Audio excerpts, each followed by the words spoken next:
more. But bans for this match. We have 2 teams and 2 sets of bans and 2 teams picking 2 maps and then a 3rd decider map. Here are your bans: Bank, Coastline, Oregon, Consulate, Chalet, Clubhouse. And Millenium will pick first. Penta will pick second.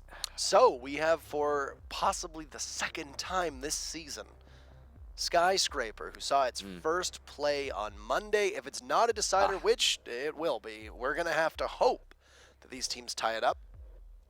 Send us to that 3rd map, because you and I haven't gotten to cast Skyscraper yet. Yeah. So Milos and Emzo got to cast it on Monday. They were very fortunate. We haven't seen it yet, and just for the 2nd time this season, Skyscraper could possibly be played. It's been the tiebreaker a number of times, just hasn't ever shown up. Monday it was, I think, the first map between Evil Geniuses and Rogue. So we're going to start on Kafe, which was a map that Millenium came within 1 round of beating PENTA on. I feel like I've said that like 4 times, but it's hard to state. You know, it's a big thing. Millenium coming so very close to beating PENTA. The team, you know, the world champions, you know, it's PENTA. And they really have everything to lose, don't they? I mean, in their position. Millenium, on the other hand, I mean, they are a very formidable team that people are familiar with at this point and know that, yes, these guys have the capability to beat PENTA, but even just doing it is oh so huge. So, yes, Kafe, it's Millenium's 2nd chance to beat PENTA on this map. We'll see if they are capable of doing it. Right, and Border is map 2, that's Penta's pick. We saw Vitality, a team that we know is very good on Border, had beaten their opposition on Border and looked really good, taking every team to every single site. Well, Penta destroyed Vitality 5-1. If Fabian is correct, he's already eaten 3 baguettes, he said. He's looking for a 4th. We'll see if that is going to hold. And yeah, every single match Penta has faced has been against the French community team. So the community vote, we ask you your opinion. Who's going to win this match? Please tell us. I'm expecting it to be decently close, given how large the French community is. We'll take a look, but I think there's probably going to be a clear favorite, and clear favorite indeed, 81%. You were all very confident in Penta. Your confidence was well placed yesterday in the FaZe Liquid match. Yeah. Is it going to be the same? Yeah, I was about to say they had almost savant-like properties in this community vote in that yesterday. So if you want to vote in future matches, you can go ahead and check out our Twitter and Facebook down below right here. As well, after each match, we have an MVP vote to decide who it was the most important player, most valuable player in each match. So you can do that. You vote for those down here and go ahead and check those out. It's a good way to get in touch and stay connected with us in regards to what time the matches are, what time, you know, relegations are coming up. When are relegations going to be? Follow these. There's your incentive right there. You want to know the time limit? Follow these. And also to note, I believe we have a seeding match for all of these teams at the conclusion of this matchup as well, at the conclusion of our Challenger League match between IDK and Supremacy. But that's something we'll get back to you on exactly timing-wise afterwards. So with that said, yeah, it's pretty wild actually to think about it, that Penta faced Mawkin in the first round, then Millenium in the second, then Vitality and now Millenium again. It's just, it's Penta versus the French Pro League. That's basically what's happening. I mean, there are a good amount of French teams, so fair, but that's what they've been playing against this whole time. Who will win? 5 world champions or the entire country of France? Yeah, and you know, the Penta lineup is very diverse in where they come from. They're all just European of various denominations, but you know, it is definitely a team to beat. That's for sure. And also important to note, not everybody on Millenium is from France either. I believe Rise is from Belgium, and I don't know if any of the other 4 are from countries outside of that. Primarily French, we could say. Well, they're French speakers. Fair. Yeah, and they all There's a huge French population in Belgium, right? Yeah. Mawkin also has a Swiss, if I remember correctly, or used to have a Swiss when they were Vitality. So, I mean, it's just because we say French doesn't mean they're all from France. We have a map to play. Map number 1, Kafe. We're going to be loading into it. And here you go. This is, yet again, the 2nd time these teams have met on Kafe, and last time it was Penta who took the victory. And let's head to Europe since we're speaking about it. We will go there to Russia, and it will be Kafe Dostoyevsky. It's Millenium's very pick. eastern side of Europe, I guess, but still.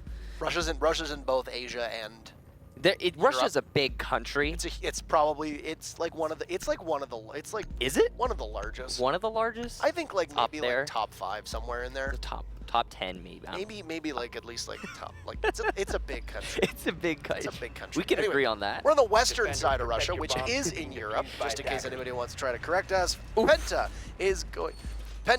is going to go to defense. We know that Russia is the largest country in the world. Obviously, sore spot for me as I'm from the second largest country, Canada, in the world. Do you feel like you've come second place there, Parker? Every time. Every time? Because Is that just like a normal thing, like for all Canadians? Listen here, Michael. When you're growing up in Canada and they're talking about land mass and size, we're one of the largest countries in the world. There's always that one smart aleck who's like, you know, Russia's the largest. Yeah, okay? We know. We're reminded every day. All right, anywho. Let's get into this. Round number 1. PENTA is going to start things off. They will go downstairs. Well, we say downstairs. We mean the middle floor. Right. And that's as low as you go on this map, unless you want to go Ignore that there is a first floor, because most teams do when they go onto defense. I mean, that's different when sites get locked out, but we say they're going to go downstairs because the assumption is that most teams will start up top on Bar Cocktail. Yeah. It typically is the easier to defend site between the two, but we'll see if PENTA has what it takes on that second floor, aka downstairs.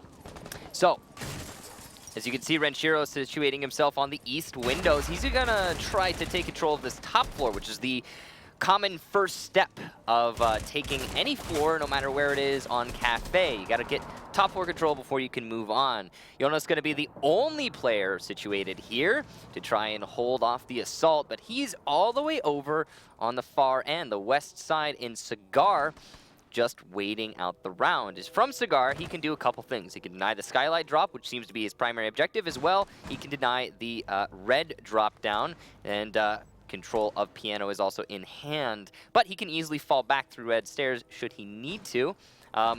All that said, Millenium don't seem to be focused on any of those points of ingress. They're instead just coming in through Cocktail, and Goga coming up the white stairs will get a first kill of the round and the match. Hicks will refrag because of the EE1D detecting him through the wall. Goga will go down and continue it. Just a nice even match to start us off. Hicks has had some trouble on stairwells. That's a bug. That is a bug. So Hicks has had some difficulties on stairwells in Kafe Dostoyevsky, very notably when he failed to follow up on a kill when he was playing as Valkyrie, but that's okay. He does not let that mistake happen once again. Pengu is off the board. That's a smoke. That's a very early time for a smoke to die.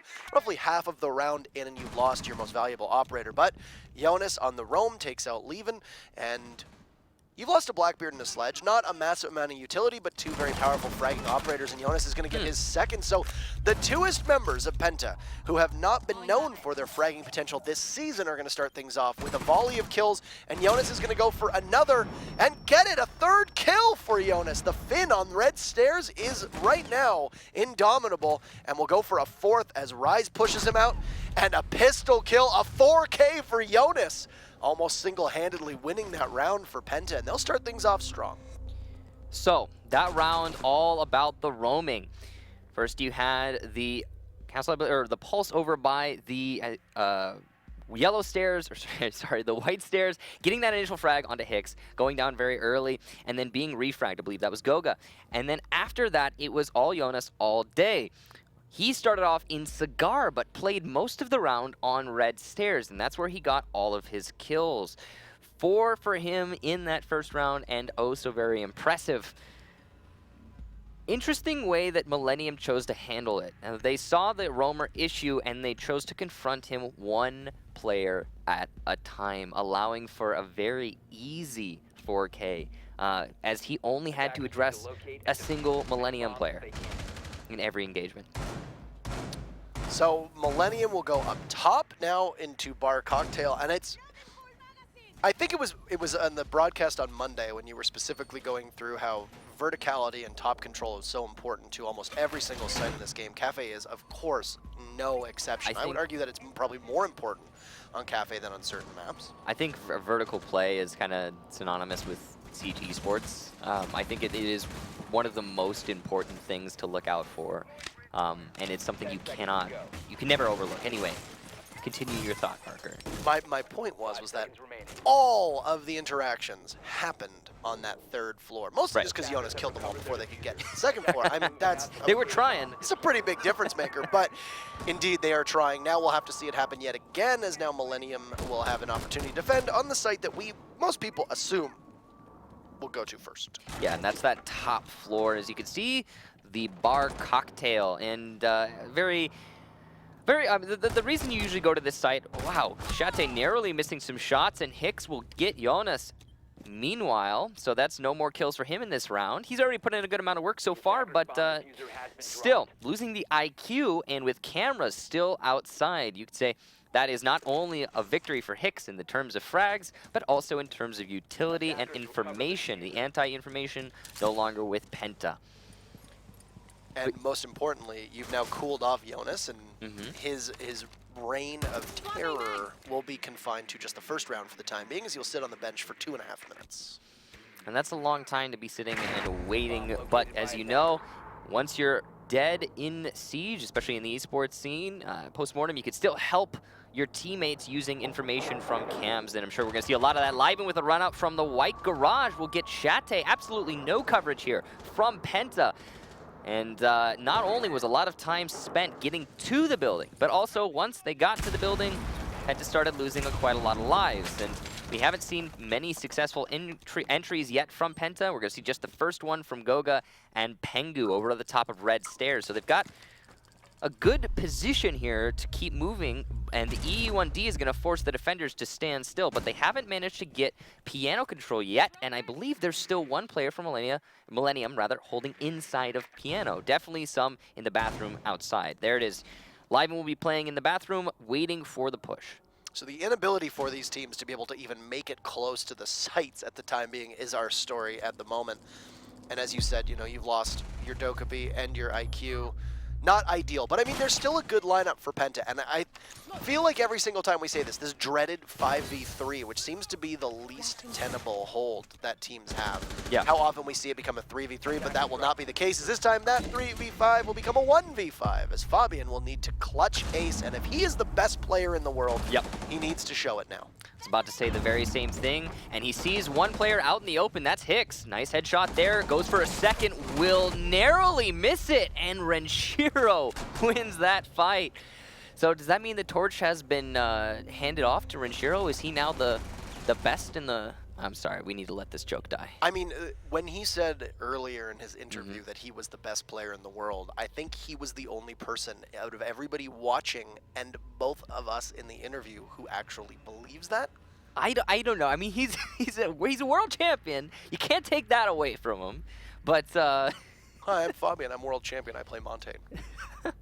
Actually, you know, that's the funny thing. Recently, haven't we had Pengu be? Pengu's been on the Shield. He's the Shield player recently. Fabian's been playing so well. He's been fragging out. He's been fragging out, and all it does is feed the ego. His ego grows with each kill. The ego. You can tell. No, it's okay though. But we love him though. There's a direct correlation to what his interview is like based upon the past performance of the team. If his team does well, the interview you just know is going to be a real treat. And if his team is having a bad stretch, which hasn't happened in a while, it's always just like, darn. That's just, you know, you can feel the uneasiness. And but yes, humble pie is not cooked in the kitchen of Fabian, so that's okay. Map round number 3. We got to get it out. He gave 2-word answers in the interview. This is what you get. All right? Anyway, Millenium, PENTA, round number 3, all tied up. That was a very good hold from Millenium. So a couple things they did right. Number 1, they ran out and got some cheeky first kills, and you immediately defang the push from PENTA by losing your Dokkaebi and by losing the Blackbeard. So obviously, pretty important. Yeah, or IQ rather, not the Blackbeard. My apologies, different color yellow. Well, they lost the Blackbeard eventually. Either way, I mean, did they have Blackbeard? Blackbeard was Millenium. They didn't have a Blackbeard. Yeah, Millenium was running Blackbeard on the east windows. So yes, the running out, getting those early kills. Once they had that advantage, it was very simple for them to bring their players back to the site and just wait out the round and. Playing it safe, playing it smart, that's what Millenium is very well known for. They're a slow, strategic, smart team. And PENTA, on the other hand, they're well known for their adaptation. So it's on them to no longer make mistakes like the ones they did in the previous round. Once again, Jonas will stay up top on that 3rd floor. Goga will be completely spotted, and he's next to a window that is not breakable. Renshiro, as strong as Blackbeard might be, but Jonas is there, and he has just been a monster on defense, out-dueling a Blackbeard. Right there, an amazing bait and switch from Goga. You could tell he knew he was safe in the corner, moved intentionally, and waited for the player on those south windows to rappel over to him, allowing his teammate to pick up the frag. Leaven trying to contest Pixel Spot will be successful. Goga goes down, and Shate responding, getting Rise, and that's the IQ gone. So we've lost a IQ and a Blackbeard so far for Millenium, and in exchange only given up the piano player of Goga, so not a huge loss for Penta. So pretty good trades overall, as you said, and Goga had lost most of his health early on as well, so this was basically just the specter of Goga finally being vanquished as they hunted him down. So Jonas going to be now the player in piano trying to hold up this push. Leaving inside of Cigar, looking to fight him. He's going to come around the corner slowly, but through the couch, thanks to some great drone work from his teammates, Jagertz is going to be able to get Jonas, and that is now control over piano, well in hand for Millenium, as well as an evened out scoreboard up at the top. If they can hold one body on Skylight without needing to drop, then you're going to be in good position. But it does appear that they've committed those 3 bodies on attack to the interior of the building. We've seen how pivotal that Skylight control can be, especially in a post-plant scenario. But Millenium is just going to have to go for kills. 30 seconds, and the pressure that they apply will need to get even stronger. You can see they're stacked up right now inside a Cigar Lounge. They don't have as much map control. It's deceptive on Kafe because of the fact that the way this map works. Pengu is there, he confronts one, and that's going to be Diffuser down, but he'll get traded off immediately by Jagertz, who gets 2! A beautiful shot out of the head of Shate, and once again, the Swedish captain is the last man standing. He's getting marked. Can he get a kill here? He sees Jagertz, he'll down him, but there's a plant. Fabian cannot get the final kill, and the French will take the lead. Tried to hip fire, can't do it. So, the top floor defense not holding true for Penta. Something that definitely should be taken into account, is that is the site you very typically will be victorious on, but not so today. Millenium managed to make it work, Penta could not, and it was close. But ultimately, as I believe it was Fabian touched on, a loss is still a loss no matter how close. So, now that Millenium has that 2-1 lead, they are probably feeling pretty comfortable here. They're going to go into that middle floor, which is the site we have not seen them go to yet. They started with a top floor defense. Penta were the ones to try and mix things up to go to the middle at the beginning. You can see on Penta, Jonas now the player to really stand out from the rest, as everyone else on Penta is struggling to get themselves on the scoreboard. And that was largely because of his individual effort to get the 4 kills the first time around. Now, for us, Renshiro is in the middle of the pack on his team. He's the bottom of the scoreboard, but still hanging with the same amount of kills, just the points are what's going to separate him from first. But the other thing with Renshiro is that he tends to be a monster on this map. He has some of the best statistics on Millenium, and the fact that they've been playing Kafe as often as they have, as well as having Renshiro hard carry on certain rounds. He's been a big focal point for Millenium, and I'd imagine that we're going to see him be just as consistent as before. I mean, he's doing... He reminds you a lot about a player like Hot and Cold. Yes. Hot and Cold, this is one of Hot and Cold's best maps as well. Puzzlingly, that some people just have great maps. Yeah. Don't know why Hot and Cold does so well from North America on SK on this map, but every time. Renshiro seems to be the same way here. Keep in mind that Millenium is currently winning without Renshiro giving the same performance that he's given on previous occasions. So that is something to keep in mind if you are Penta. And especially when you're only 3 rounds in, that just means that you have yet to wake up. It doesn't mean that you're not contributing or you're not pulling your weight or anything like that. It just means you haven't yet. So we'll be looking at Renshiro to do a little bit more damage moving forward, and on the other hand, Penta as a team, they need to show us the Penta that we're also used to and start getting some more round wins. Pengu, narrowly gets his drone destroyed using that twitch and trying to get the mirror window. That's actually really important that he was unsuccessful in that attempt. Now, he could still have one more drone left, didn't quite catch it, but still, That means that Millenium will be very narrow or very carefully watching their mirror windows. Yogurts will get Pengu on the east window as he runs out yet again. This white garage being a successful run-out point for Millenium. How has Penta not shut this down yet? They just seem to be... I don't think they're expecting this aggressive nature from Millenium, who are just putting everything together right now. It's Shate and Fabian, and once again, the team captain could potentially be the last alive, as Shate has the angle from above, looking to see if he can see Renshiro's legs. Renshiro will get detected. Shate will drop. He sees the outline, doesn't know if he's being baited or not. There is a mirror window on the other side, Xkaros, that will not be deployed, so he can just creep around the corner. A C4 goes down, and Shate will avoid it. It'll blow up the floor, but the open hatch! Shate will drop! Oh my, he'll get concussed. Fabian will get down, and Yogurts, that's a flawless round. Millenium is coming off the gates, or coming out the gates, real hot. They are up 3-1, and they look even better on Kafe. An inch away from the angle there, Shate. Oh boy, it happens, it happens. The concussion, the Gersmont on the white stairs was what secured his death in that situation. But at least it wasn't Fabian being the last one alive yet again. So, all that said, excellent play to Millenium. We can't forget about how well they've been doing so far. And I think you're right, the aggression from them has been really paying off. Penta seem like they are not equipped to handle it right now. And it could just be that they'll figure it out later in the match, which is pretty typical from Penta. But at least for these early rounds, it looks like a bit of a struggle on their side. And as you said, a perfect round. Penta didn't get a single kill in that last round.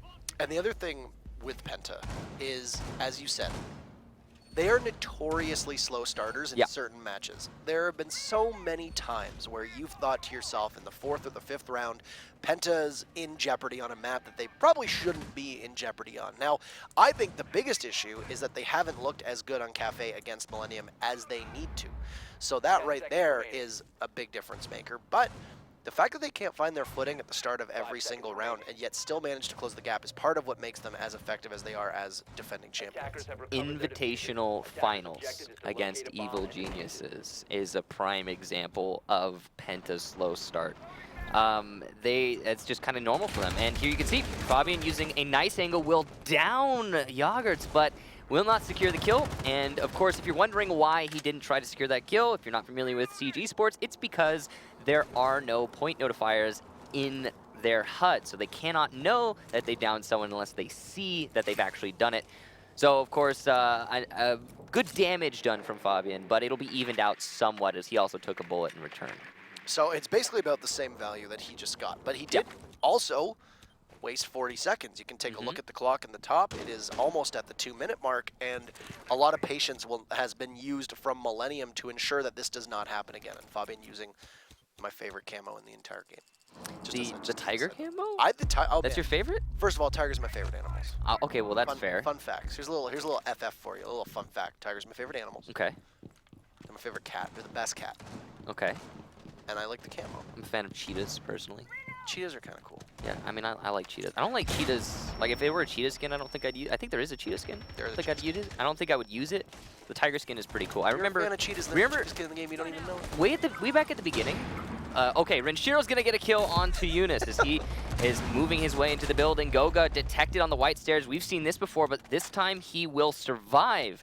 As Renshiro moving his way through the cigar room. Now top 4 control is in the favor of Millenium. That's a very big step, and they've done it actually somewhat efficiently. We've only got a minute left, but I am not surprised at how long it took them. It's pretty typical Kafe.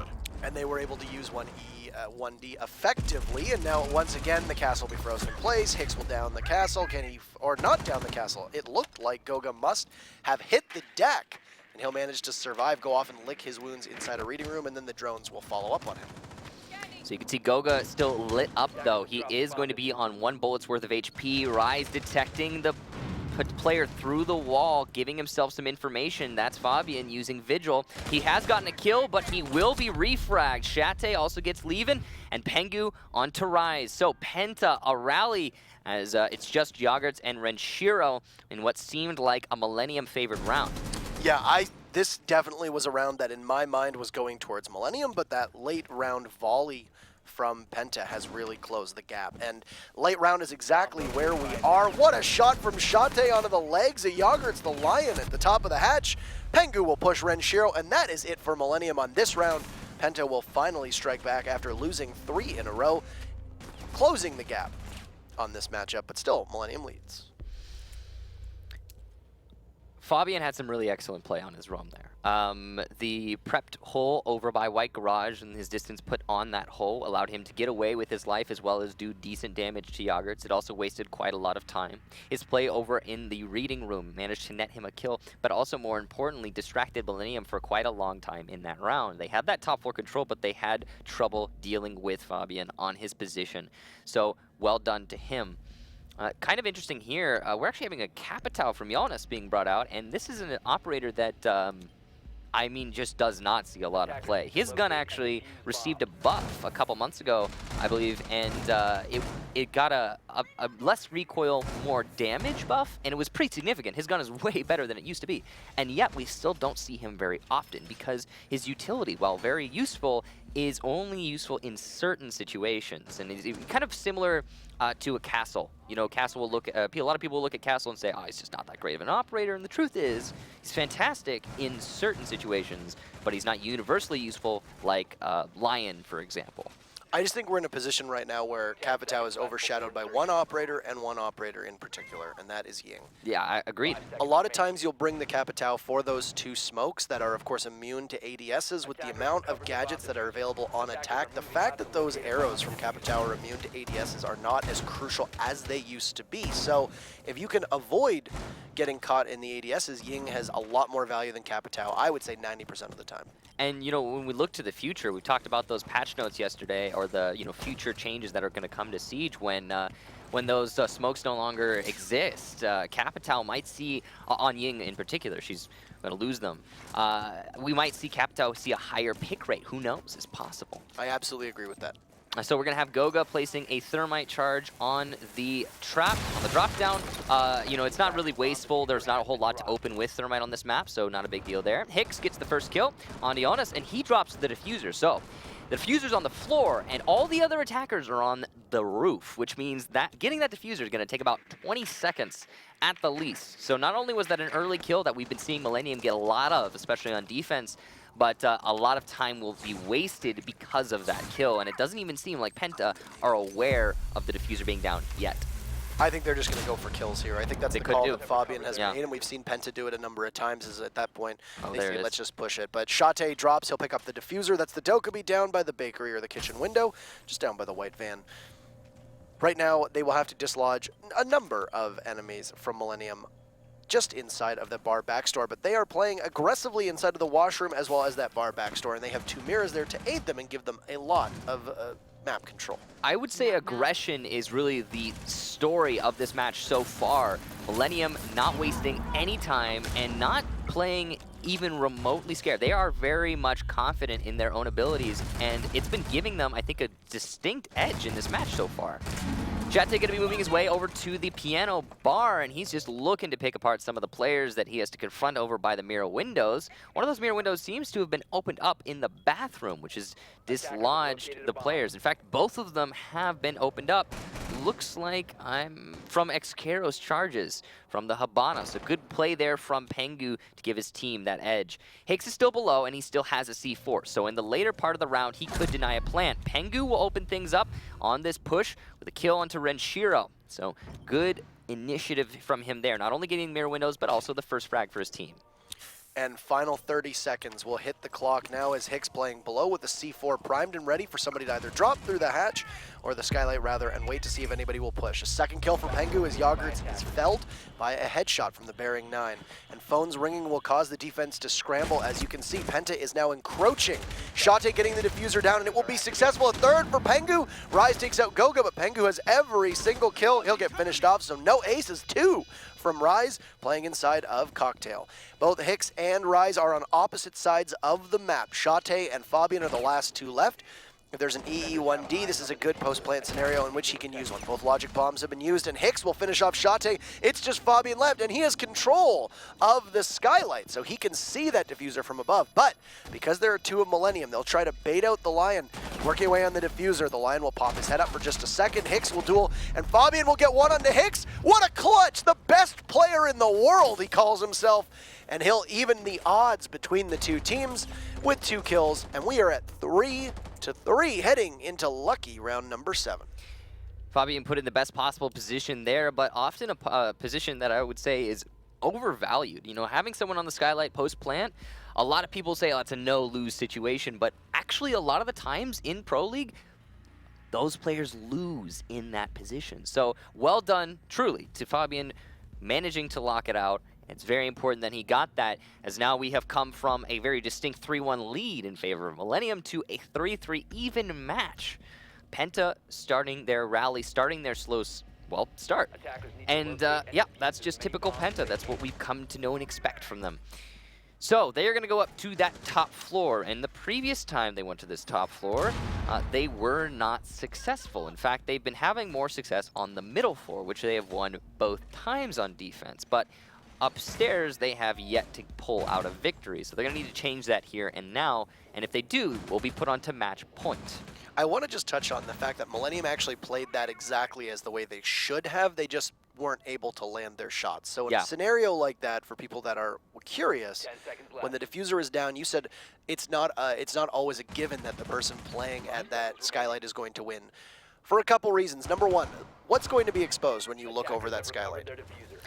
Only your head and just your head and your head. And when you shoot the head with 1 bullet, it is a kill in this game. So it doesn't matter whether you're using the 416 carbine that Jaeger has or using the MPX that Valkyrie has. DPS is irrelevant in this point because 1 shot to the head is all that it takes. You have 1 diffuse, you use the second essentially to try and fight when the attacker pops up to try to push you off of that diffuse, and Fabian just managed to land his shots. Jonas will go for a run out now, and both of these teams taking a lot of chances, but what? Rise, what is he doing there? Why are you up there? He's on the lift. And IQ will punish Jonas as he tries to rotate back in through the terrace towards Reading and M. I would say a pretty good trade, though, for Penta as they took out Hibana on that play. Yeah, that was definitely in favor of Penta, but Jonas, I mean, Jonas is a noticeably quiet. I mean, he's not the sort of person who would complain about something like that, but I'm sure he's wondering to himself, what is the IQ doing on that scissor lift? Why are you there? So, Liven's gonna open up this red drop down, and once he's got control of the top of red stairs, oh my gosh, Shate playing at the top of white stairs, or red stairs, he will lose his life. Why are you there? And Liven with the pistol kill, he's gonna secure it. Nade as well for Rise. Pengu's eliminated. Goga trying to fight back though, and Yogurts on that west window will be pushed off, and Renshiro staying on the red drop down, getting another kill, and Fabian on the red stairs as well. We just saw 3 Penta players lose their life to the red drop down. Why are you there? Hello, my name is Interrobang. I'm going to tell you a brief story of the history of Rainbow Six Siege. We're going to call the story, Why Are You There? The story of competitive Rainbow Six gaming. We'll explore all of the various odd places that people play and why the defending world champions would send 3 people to peek a hatch that you almost never peek. You know, I bet it was like just this thing in their comms. They're going like, yo, you can beat him. Peek, I believe in you. You can do it. And just keep doing it. Oh, they won't expect it. Keep doing it. Joking aside, that is incredibly sloppy. And I don't know why a team of any caliber playing at this level really would do that. I don't want to say that they're not playing as seriously as they usually do, but that is not a strategy that really ever works, number one. Number two, you don't do it when you're either when you're leading or you're tied up. Maybe as an act of desperation to try and take a gamble and see if it works. And number three, for a team of this ability, why are you doing that? You know, I'm sure it's a question we'll be asking for a while, and they probably have their reasons, you know, knowing Penta. But regardless, it did result in them losing that round, and that's ultimately all that matters, as is exactly what, you know, Fabian's mentality is. You know, that's you lose and you lose. There's nothing else to it. So Millenium now are the ones on match point. What was potentially, I mean, I say potentially, PENTA had yet to defend the top 4 successfully, and they're going to continue that. But it could have been, if they had played a little bit more conservatively, a different result. Who knows? Who knows? And they managed to give themselves that breathing room. With the first kill onto the Hibana, you're in very good position. You know that they're going to be attacking Bar Cocktail without a Hibana. So basically, you really only need to worry about red stairs and maybe the windows over by Cocktail, and that's about it, because you know that there are no X-Karos. There's no hard destruction. You don't need to worry about that at all. And it's just, it was puzzling to me the way that they took those fights so needlessly. Regardless, I mean, now we're moving on to a Millenium top floor defense, and they have seen a mixed results here, I believe. They've come to the top floor 2 times so far, and they have been successful 1 of those times. So that's a better track record than PENTA, but you know, it still means that PENTA has the potential to push this into overtime. Speaking of PENTA, they are going to be pushing their way into the top of red stairs and later piano. And they've been very efficient in this round. Also, oh no, missing the head of Jonas, and Rise will lose his own. A little bit of a mispeak there from the Jaeger, and he who had played so well the last time there was a top 4 defense from Millenium will no longer be with us. Pengu was successful at getting both mirror windows inside of washrooms as well in bar stockroom. You see for just a second there, Livin was considering trying to shoot out those X-Karos, but can't get it done. It's a trade as Renshiro takes out Jonas, and Pengu refrags for his team, but still gives an advantage decidedly in favor of PENTA, not just in terms of man count, but also operator utility. All you've lost is a Thatcher, whose job is largely done at this point. He's dispatched the Mutes playing behind those Miras, and the Jammer's gone was what allowed them to be able to take the Miras. You know, Pengu has been playing truly exceptionally on these takes into the top floor, using his Hibana, getting not only the kills, but also opening up those mirror windows very well. E1D will freeze everybody in place as the final 45 seconds of the round will begin. And it's a kill from Pengu yet again. Just a proficient fragger on any operator he chooses to use. Yagert's playing in Pixel Spot. Gets a kill on Nishate, a beautiful shot to try and even things out. It's still an advantage for PENTA as Diffuser is down. Livin frozen on the stairs, looking to try and rotate back to site. Yagert's is watching the back of Piano, but there's nobody there to deal with. And it's going to be incumbent upon Millenium to get back to site. It's an odd Claymore placement, a little bit too far out and able for Millenium to shoot it down. So there's very little time left on this Diffuser. Pengu's going to get another one for himself. That's Livin eliminated. Yagert's now with very little HP. He's going to fall victim likely to Pengu yet again.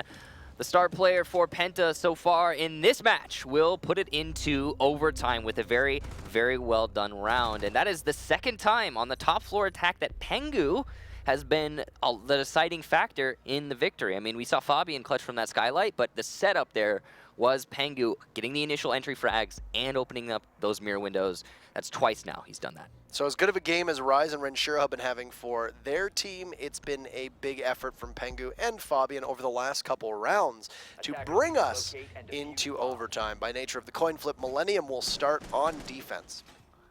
And this is their second defense in a row, and instead of going to the exact same spot, they're going to go down. Yeah, and the downstairs for Millenium has, I believe, been actually pretty good to them. They've gotten there 1 time now, and they've been successful that 1 time. So they're looking to try and get whatever edge they possibly can. The operator selection from both teams, of course, just pretty typical. The only thing of note is the Jackal, which is something I think we've been seeing throughout this map. It's kind of an oddity as an operator, not as common as many others. I mean, usually if you want to bring smokes, you'll bring a Yang. Usually if you want to bring Roam Clear, you'll play a map that's not Cafe. Generally speaking, I'm just, you know, it's not, it's kind of an odd operator. Jackal is very weird on this map in comparison to other operators. Not that he doesn't see his uses, but I think you're absolutely right. You can bring, you know, they've been bringing a Dokkaebi. They subbed out the Dokkaebi. They were trying to bring a Kafe Dostoyevsky. I think they found that the Jackal has worked more than all the other smoke-based operators. Yeah, he does have a decent amount of utility and diversity on his role, and there's nothing wrong with him or anything. It's just interesting that PENTA have been choosing to bring him. That's the only thing. Coming up from the red stairs, it makes a lot of sense, actually, that you would be using this operator here if your objective is to come from downstairs. Because when you're clearing the top floor, it's pretty typical, you know what to expect. But when you're coming from below, it's a little bit different, and sometimes having a diversity of gadget can help you a lot. Speaking of which, though, speaking of the Jackal, rather, he's going to use his C7E to try and contest the players over in the site, and now his position is given away on the bottom of these red stairs, which is going to prompt Millenium to start their rotations and address this assault. They have a decent idea of where that push is going to come from, and as the push rotates, as you said, Hicks's Valkyrie cameras will be integral to figure out where PENTA is going to push from a second time. Now, a lot of an investment above. Renshiro and Yogurt's still waiting on the east side of Kafe at the moment, playing just inside of the freezer as well as, or rather the bar back store just next to freezer, and then over in Cocktail. You can see our C4 from Rise will catch Shate, and that is the Jackal down, but one smoke had gone off just to obscure them. Pengu from above, a beautiful shot onto Rise. He's using that bearing 9 to try and dispatch the mirror from below and will be successful. Still, though, above, Renshiro is reigning supreme. He is up top, and at the moment has not been contested, along with Yogurts. Both still impediments for PENTA if they want to get to the site within the next minute. You see Yogurt's just waiting nice and slow. He doesn't need to do anything here, and Pengu's going to be the one forced to aggress. The Legion Trap will give Pengu away, and the flashbang unable to save him in time. Yogurts gets that headshot and secures the frag on not only the hard destructor, but also the excellent player so far in Pengu. 2, though, for PENTA. Eunice and Fabian get Yogurts and leaving, and that's top 4 control now. So they're going to start pushing their way down very quickly as Goga drops through the pillars area. He will be trying to contest the A site. So that's on Hicks to deny over in red hallway. Renshiro will get Fabian, so it's a fight back here for Millenium. And from behind, Hicks gets one, but cannot secure the second. Now a one-on-one. Eunice has site control, as well as the diffuser tries to plant and train. You can't do that. He's going to move over to wheel room, and Renshiro now is going to have to retake from the main hallway. He's got a good position, but the timing is really not in Eunice's favor either. But the diffuse plant goes down. And A site now going to be the part where Renshiro needs to retake, and it's just not going to happen with the C4. He's going for the gunfight, and he loses it. Eunice on fire. Nice headshot through the train and bomb angle, and PENTA will win the first round of overtime. A nice shot from Eunice there just to make sure that Renshiro isn't getting back anytime soon into the site. And at about halfway through that round, I think we were at a position where Millenium looked strong enough to be able to hold on and tied that round over, and then it was the 2 very fast kills from PENTA that I think really swung the favor. Not just because they were 2 quick kills, but one of them was on one of the players from above, and the other was a site player. Because of this, you left Renshiro up top, which meant that you essentially had Hicks in a 1v3 against the 3 members of PENTA who decided to collapse on the site at that exact point. Now, I know we knocked Hicks for his patience on this map before, but if he had waited even a second or 2, he could have very easily gotten that double kill, because Jonas was just about to enter into bomb site A as Hicks started to fire onto the line. He got the kill onto the line, but couldn't get one onto Eunice in time. That patience would have been very valuable at that particular point. Didn't show it and went for the surefire kill, and ultimately was really enough to let Jonas clutch out. 10 seconds left. Yeah, sometimes it can be the right thing to just get the kills when you can, but in that circumstance, it could have been a different result had Hicks waited a little bit longer. It happens, though. You know, mistakes are made, and Renshiro as well couldn't secure that final kill. Interestingly, Pengu going to put some Legion traps on the window seal. Now, of course, if you're wondering why, it's because if you rappel near the window, you will be hit by those Legion traps. The goo traps, they do trigger on that proximity, even on rappel, so got to be careful of that if you are Millenium. We saw Fabian doing that when he was playing Legion as well.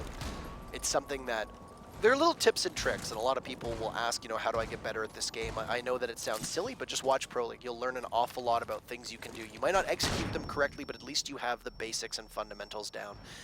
Almost impossible to spot those goo mines amidst the clutter of the windows. Kafe is notorious for having a lot of window clutter, but it doesn't really matter if they're invisible or not. When you're bringing in IQ, which Rise has been running quite reliably, he'll take both those goo mines down, and that'll leave Renshiro in a position to lord over those windows without worrying about dinging himself for 10 to 20 damage on 1 or 2 of those mines. So Millenium is coming from the east side to clear this top floor yet again, and it's going to be Jonas and Goga also, yet again, the 2 roamers from Penta upstairs. They saw a decent amount of success last time, but it was Jonas, in fact, to get the 4K to win the round. Goga going to be playing inside of that freezer, and he's just opened up a rotation to piano. He has a good amount of opportunity to get these kills should he choose to, but no, he's going to fall back instead.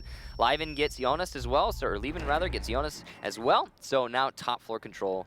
Millenium, also important, very early on as far as Millenium attacks go. We talk about the DMR on the Buck for just a second. The anti-aircraft gun? Eschewing the C8. That is a very good weapon. A lot of people have issues dealing with its recoil. That's not really so much of a thing at this level of play, but the CAMRS, the CAMRS, as people, I guess, colloquially will call it, on Buck is a bit of an oddity. It's not something that's ran all the time. A drone inside of sight is going to antagonize Shate as he tries to land a C4 through the hatch inside of the train museum, but cannot connect with anybody above playing in piano. He's got the Vector out and will have to do the job by itself. Unsure if the drone is still in there or not, being used to the advantage of Millenium. Yogurts now has his own drone in, and it doesn't look like Hicks's drone is still inside. So possibly in what could be our final round if Penta is able to pull this one out. If not, we will head to an 11th round for the second time that these two teams meet. And it's very little time for Millenium. Despite the man advantage, they're going to have to push onto wheel room, and they just don't have a lot in their wheelhouse. They start stacking up on the drop over by train. Yogurts will get Shate on the entry, but they've lost 1 in response. Now 3, in fact, 4. As Goga gets a 3K, Pengu will finish things off on the Rise, and that's Penta winning out Kafe 6-4. And a victory for my mother's favorite team. Really? Really, believe it or not. Oh, that's nice. She's a casual viewer. She likes Penta. She says that they, for somebody who doesn't know the game, they play very well. And play very well. Cast her mother bias? I mean, I don't know. She's an independent woman. She can do whatever she wants. So 12 and 10 kills for both Pengu and Jonas. 22 combined kills. What a showing for the two competent fraggers, and Pengu showing a lot of flexibility, actually taking Jonas's old role as a Hibana, which was what he almost exclusively played for a number of matches in the past. Pengu seems to be the player that gets moved around on roles the most on Penta, and I think it just comes down to his willingness to fill the role his team needs him to fill, and his capability to do exactly that, to fulfill those roles properly. And he did a really great job in that match, specifically as Hibana. Every time they were attacking that top floor, it seemed like Pengu was single-handedly picking apart the positions that the defenders were playing, the mirror windows, and then just getting frag after frag after frag on the entry. So that is basically your dream Hibana. Yeah, I mean, he played, what, 15 or 16 roles at the Invitational, which is astonishing for one player. The story for me, though, is that Millenium came off to a strong start, but I think a lot of those rounds where they won them with the runouts, with the aggressiveness that we saw, they started to rein that back in because Penta got prepared for it, and once that started to happen was when I think the snowball started to roll down the hill in Penta's favor, and they basically figured it out. As long as we can contain them and make it so that they're not taking those fights on us and making us unprepared or you know, getting us unprepared, we can reasonably win. And that's really Penta, right? You know, as soon as you can contain them. And usually, I mean, we've seen it in the past, actually. Aggressive teams try to be even more aggressive to catch Penta off guard. And it works for a bit. And then eventually it gets figured out and it gets shut down. And that's exactly what we just witnessed. So that was just one map, though, of R3. Next one, of course, Border. A very, I'd say, more diverse map than Kafe. A lot more opportunity for things to more dynamic strategies, and the aggression might actually pay out more on Border. However, I mean, honestly, Kafe is probably one of the better run-out maps. Either way, Millenium going to have to come up with some creative ideas to give them that edge that they had in the early rounds of Kafe here on Border. And, I mean, the one, I think it was against Vitality at the end of the match, it was you who said, never take Penta to Border.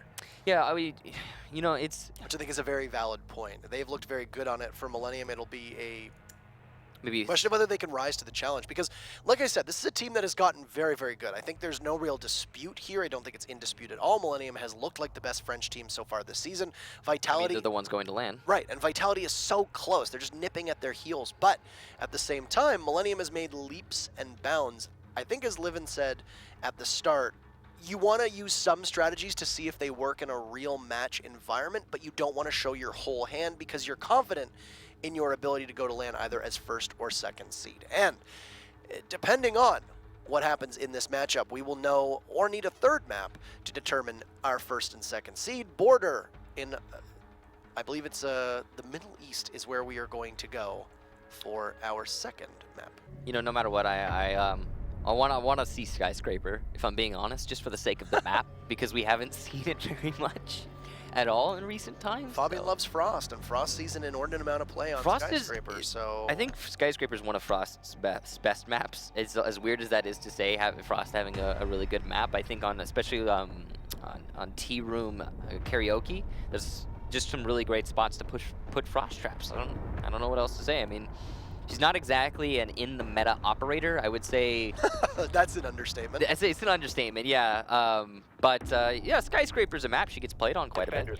So that'd be nifty if we got there, but Penta, of course, don't want that to be the case. They want to just lock it out here on Border, get that 2-0 victory, and they are going to be starting on attack. Millenium defense, top floor armory is the site to be.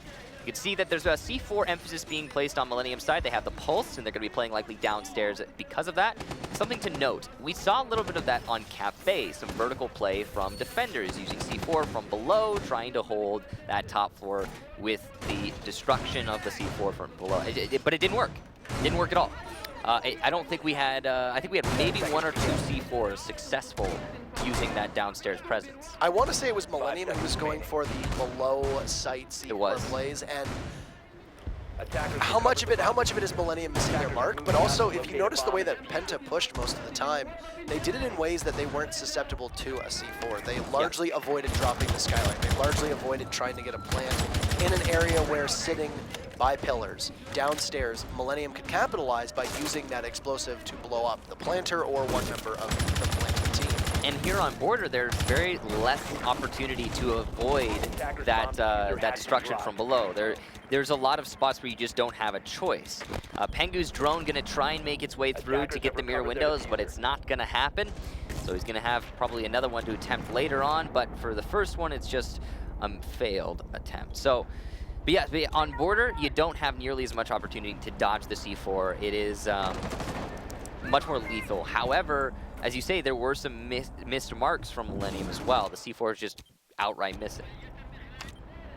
So you've already seen that Jonas has managed to take control of CCTV by himself. You can see earlier on he had one hole that was available to look all the way down the east wall.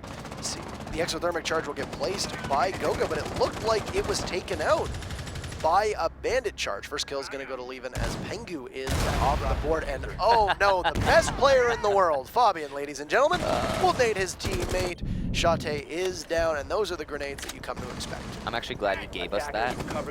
So a little bit of gratitude for that, and they're going to reevaluate their strategy because of that missed nade. They don't have a Lion or a Twitch, so no open mirror windows, and because they don't have a Hibana either, but they will get Liven. So Fabian making himself useful in this round. A pistol from Rise gets another victim. Goga goes down, and he's been doing a good job holding this fountain so far, and he's been doing even better with this pistol in the match as a whole.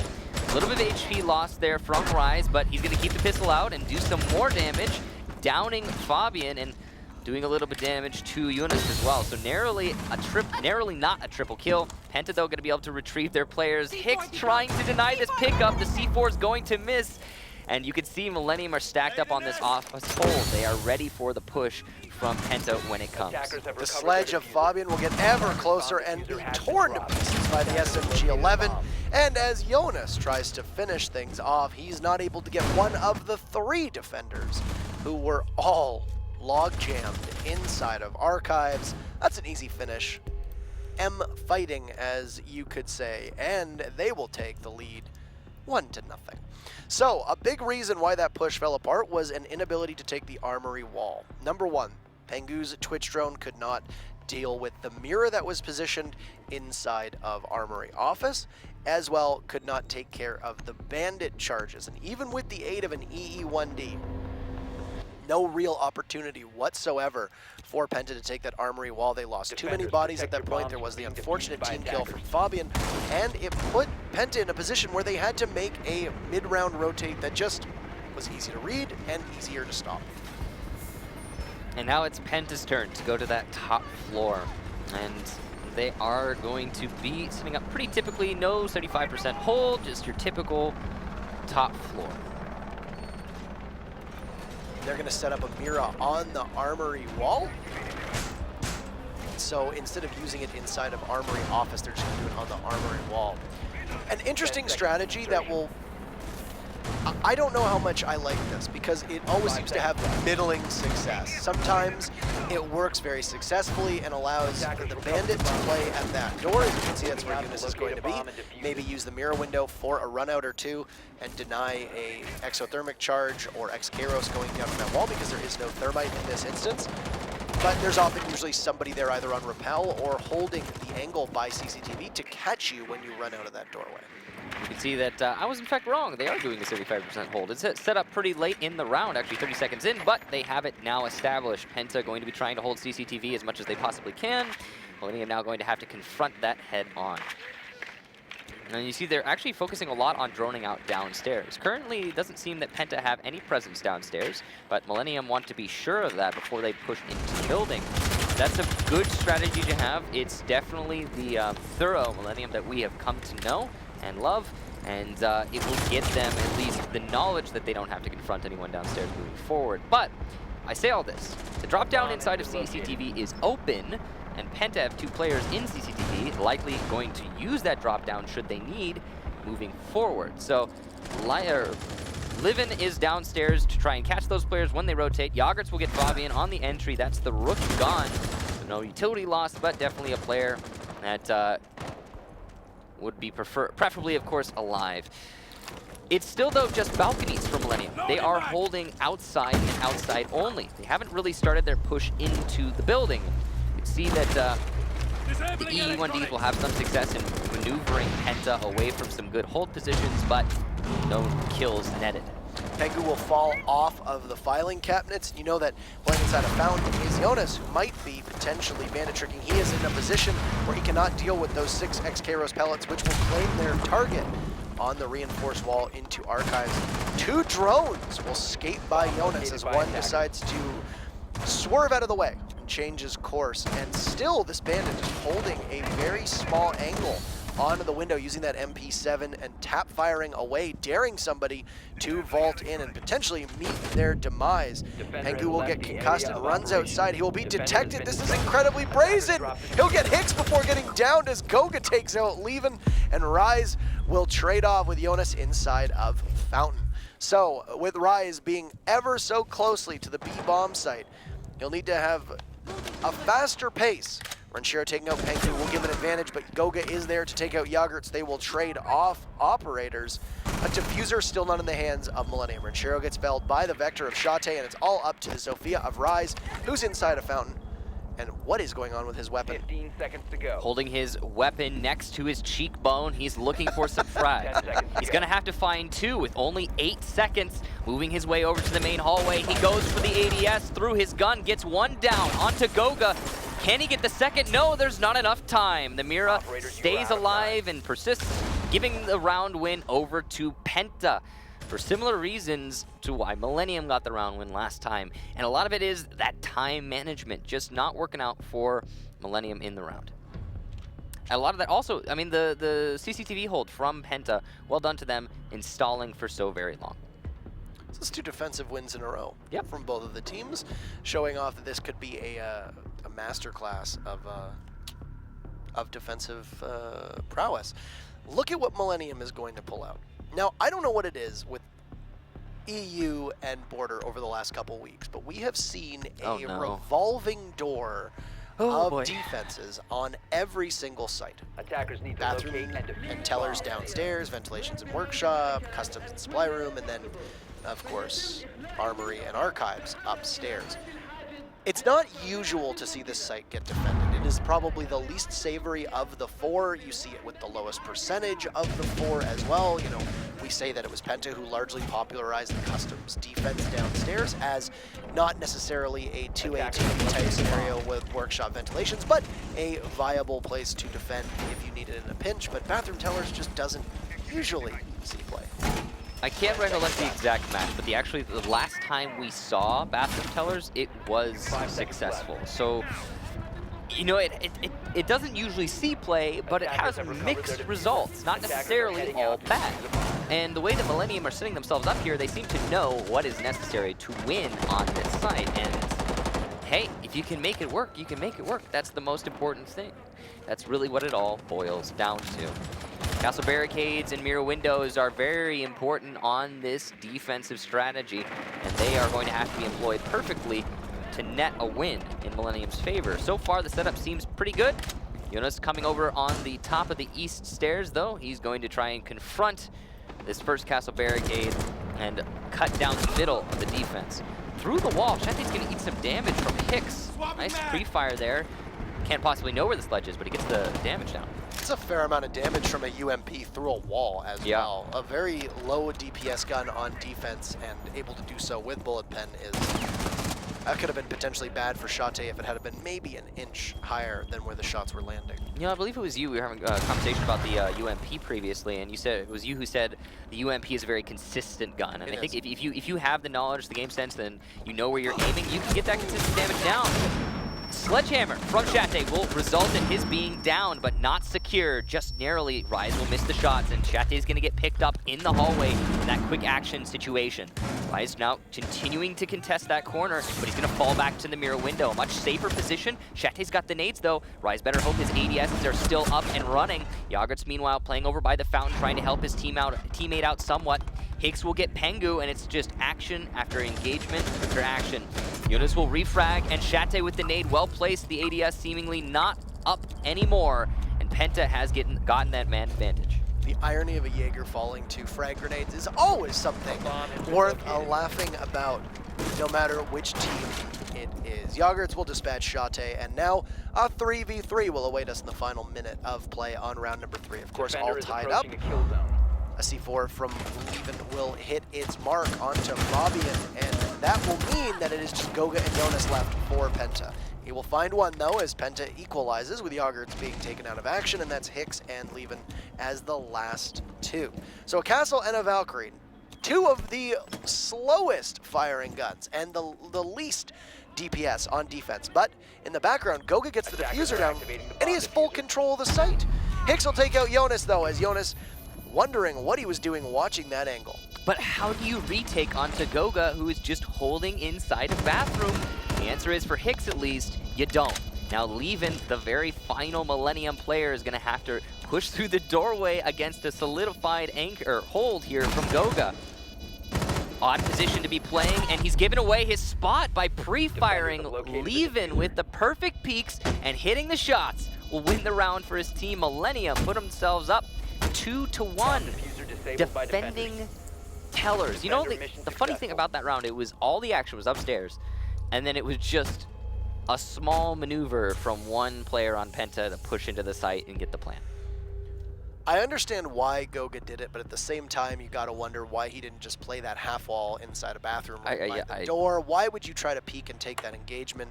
You know, you're in a position where you're prone, your head is first. This is the second time in 2 days that we have seen a Valkyrie be able to get a headshot onto a prone target. We saw it in the FaZe Liquid match as well, and it doesn't matter how much of a pea shooter the MPX may be of Valkyrie, a headshot is a headshot is a headshot, and You're trying to outduel a Hibana. You're peeking around the corner. It's a toss-up at that point. So that is a round that Penta probably should have walked away with, but Millenium was able to get a retake.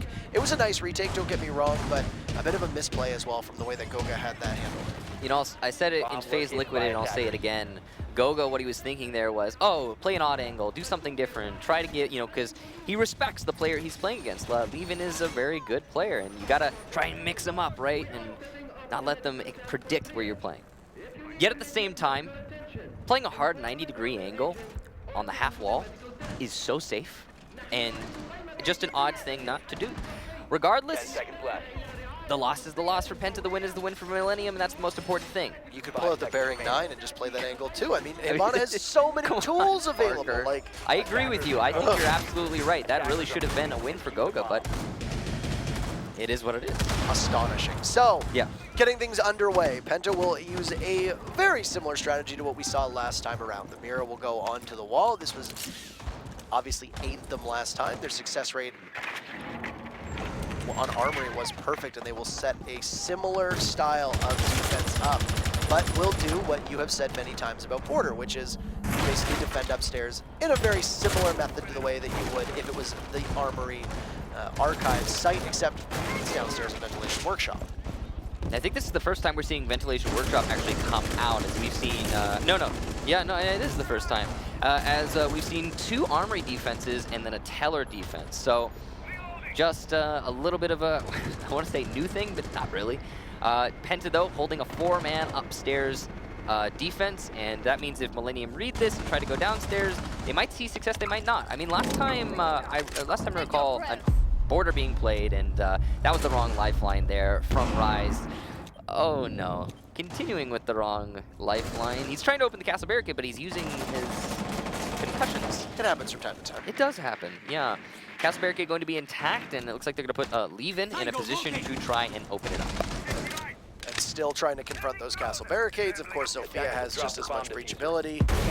Also, there's a sledge there if they need to get close in proximity. Shate will find Hicks and get the first kill of this round. That is the Hibana, who will no longer be available for Millenium. And I mean, you're going to have to rely on taking care of those castle barricades and hope now that Penta has opened up a sufficient amount of those draw patches, because you have no hard destruction available anymore.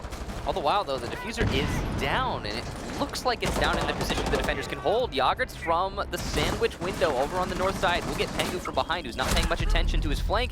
Gogo, though, gets Rise as well, so a little bit of a back and forth. Levin gets Fabian, Shate responds onto Yogurt, so it's just a continuation of said back and forth that will not cease here. Millenium fighting tooth and nail to get this top 4 control and retrieve their diffuser. Penta, on the other hand, trying to not let that happen. Leaving another one for himself. Renshiro will get the foot of Eunice, and a second one onto Shate. And Millenium take the round, despite losing that diffuser very early on. That looked like it was just the Hibana. Not sure who was playing Hibana. The foot.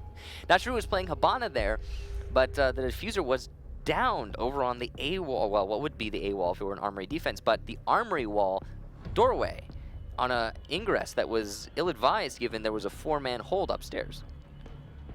I'm shaking my head now at 2 rounds in a row, the way that Penta has handled that, and Millenium read that appropriately.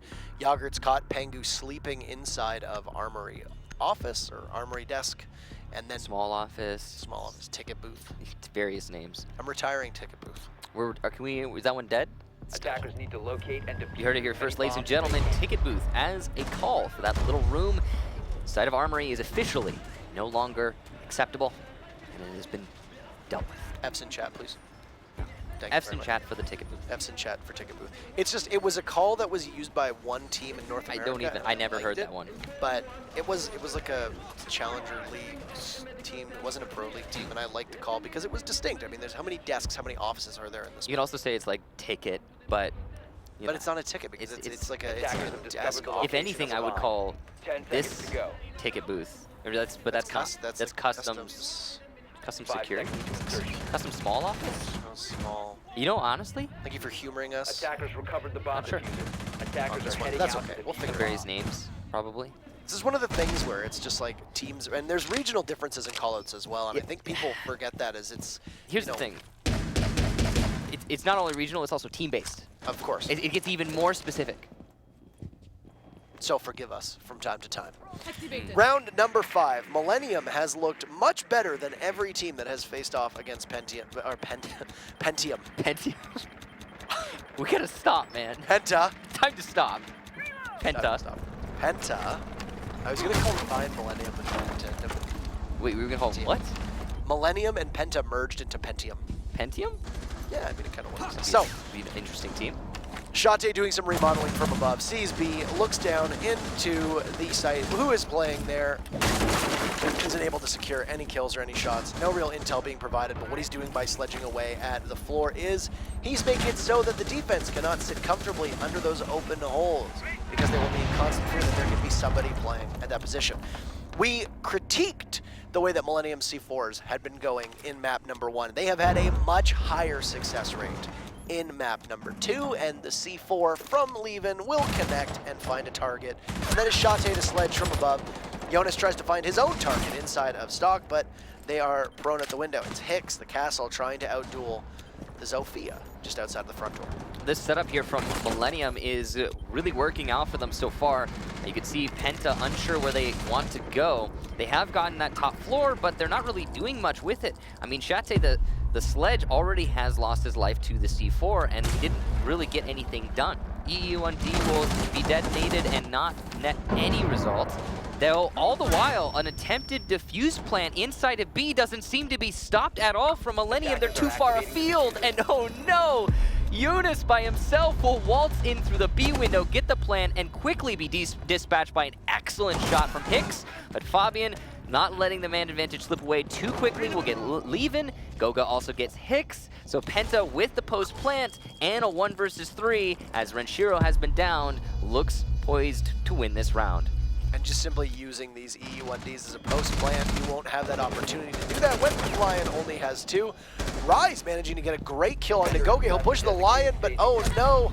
Renshiro, who'd been picked up, a big double kill from Fabian as he'd gotten one earlier on to get the 3-piece for his team. And Penta will secure the round victory through the impregnable metal bars, which giveth but mostly taketh away. Good job there to Penta, and mostly to do with Eunice just waltzing his way into B. 4 Millennium players still alive. Not a single one of them is looking at B. No, they downed Renshiro, just, I believe he was downed inside of the customs office, and then there was nobody else that could potentially cover that angle into the doorway, see if there was a rotate. And that's something that happens to teams that get kind of lost and pressured on vents, is that it can be quite easy to just hop right into the ventilation bomb site and immediately get a plant off and hop out. And unless you have somebody there covering that specific angle, likely from above, you could be hard pressed to defend that particular site. I mean, we had Hicks. He was playing over by storage, right? And he could have potentially denied the B bomb site, but oh no, what's this? His own castle barricade blocking his line of sight onto the window. So if you rotate, like if he vaults out of the storage window, comes in through the front door, then he could, yeah, Eunice will die without getting the plant. But that's not the case. You know, all the while, also upstairs, there you would expect the vertical control to work out for Millennium, but they had lost that so early on, thanks to assertive play from Penta. You know, while a lot of it comes down to that just coming into B and planting, we also have to attribute a good amount to them, or say them, Penta specifically clearing out that top floor early in the round. So good execution from Penta, though kind of interesting oversight from Millennium. Also, Shate's earlier sledging had pushed a lot of the defenders they back had to go on back. site as well. So yeah, as you mentioned, their ability to clear up top, just adding onto that, and Shate's individual contribution. So I mean, he didn't get a kill in that round, but he did do a lot of work in terms of construction, and that's something that often gets oversight. So Hicks playing it smart. That shot onto Jonas was incredible. Just a nice 1 or 2 shot tap, but wasn't enough for his team, as the rest of Millennium was not able to rotate in the manner in which they needed to stop that sneaky ninja plan from Penta. Interestingly, Fabian is going to be playing Rook downstairs with Eunice, and he's going to be detected and eliminated thanks to some good play from Rise using his lifeline. There's still a bandit downstairs, and they're aware of that. Rise will get his second, and bottom floor control. Wow, Millenium not even hesitating with that push. I mean, we've seen it from them multiple times. They'll drone out the base or the bottom floor, and they'll clear it, and they'll make sure there's no one from Penta downstairs. And oftentimes, Penta's not roaming downstairs when defending the top floor. But this time they did, and they paid the price. Rise is just such a great player, and he's been getting even better as time goes on, aging like a fine wine, I think they would say. And he has been an enormous pickup for this team. I really think that is part of their success, is their ability to take a superstar who speaks the same language and can communicate and add to the team. He has been a huge boon for Millenium in the way that he's been not just making plays, but also executing kills. That goes a long way for his team. Shate will be completely under fire in Armory. Is he going to be able to take care of the XKros? He will not. He will lose the mirror on Armory wall, and he will be pushed back, as all of Penta will, as Shate will retreat to sandwich, Goga playing just by bomb, watching the Armory wall, and then E1D will freeze everybody in place as Millenium uses that time to rotate in the final minute of round number 6. 3 players left on Penta, and all within about 3 feet of each other. They're trying to fight back on this onslaught that Millenium are putting forward. Goga getting an aggressive position will net himself 1 kill onto Renshiro. Goes for a second and does not find it. Hicks managing to come out on top there. Nice headshot for him. I think that's his 2nd in the round. Detected by E1D. Pengu will go down from behind. That's his 3rd. So just Shate in a 1 versus 4. And he's just completely trapped. He'll dive, but Rise tries to finish him off, but the rare sidearm kill of Shate will punish Rise, who's had a great round, as we said. He's now using that sidearm. This is essentially an act of desperation. Shate unable to clutch as Jagertz beheads him, and that is Millenium moving to match point. They did this last time, but Penta was able to close that gap. Will we see a repeat, or, as you said, does Skyscraper await us? I sincerely hope so. Skyscraper, a very interesting map. Every time we see it played, there's something new to be had, and that's because it's just not liked by many teams. I mean, it often gets banned just because of preference, just because of distaste. No real counter picks there. It's just something teams don't like to go to. So, I hope we get to go to it. Penta, no, don't. They want to let this be a 2-0 victory. They want to get that 2 more rounds and put it on to overtime and then keep that going, which they have done before. They have their work cut out for them. They do, they do. I mean, it's been a pretty, I mean, that last round was very, can we say dominant in Millenium's favor? Rise just decided, hey, this is my round today. Yeah, he got 3 in the round, I believe. Almost got a 4th, but got a little ahead of himself as he was trying to follow Shate downstairs. The whole team of Millenium has been pulling their weight. Even in their loss on Kafe, they have done a great job. And with the game on the line, or the match on the line at the moment, trying to secure their victory, Millenium is going to go back down to bathroom. I'm not so sure about this decision-making process, because the last time they won this, they won it by a hair, and it was thanks to some excellent play by Leven. Attackers recovered the diffuser. They were unsuccessful last time they went downstairs. Oh, they were? Oh no, they were successful. They were successful. That's right. You're right. My apologies. Leven they were successful, but they really probably shouldn't have won it. There you go. So yeah, you were absolutely They correct. shouldn't have won it. They managed to. But yeah, it was by a hair. It was Leven clutching it against Goga because he was playing the weird position. Remember we talked about that. We did talk about that. And yeah, no. So that is what they're going to try and make work again. But yeah, that's the thing, is it's questionable, right? Because of how narrowly they won it last time. First E1D for Penta. Not going to get them anything. Talk about questionable decisions, that E1D, for example. Not sure what it was trying to aid them in. Possibly to get control over CCTV, maybe to lock people up in customs if there was anyone, but no result. Castle on the main stairs will be dispatched by a nice shot from Shate.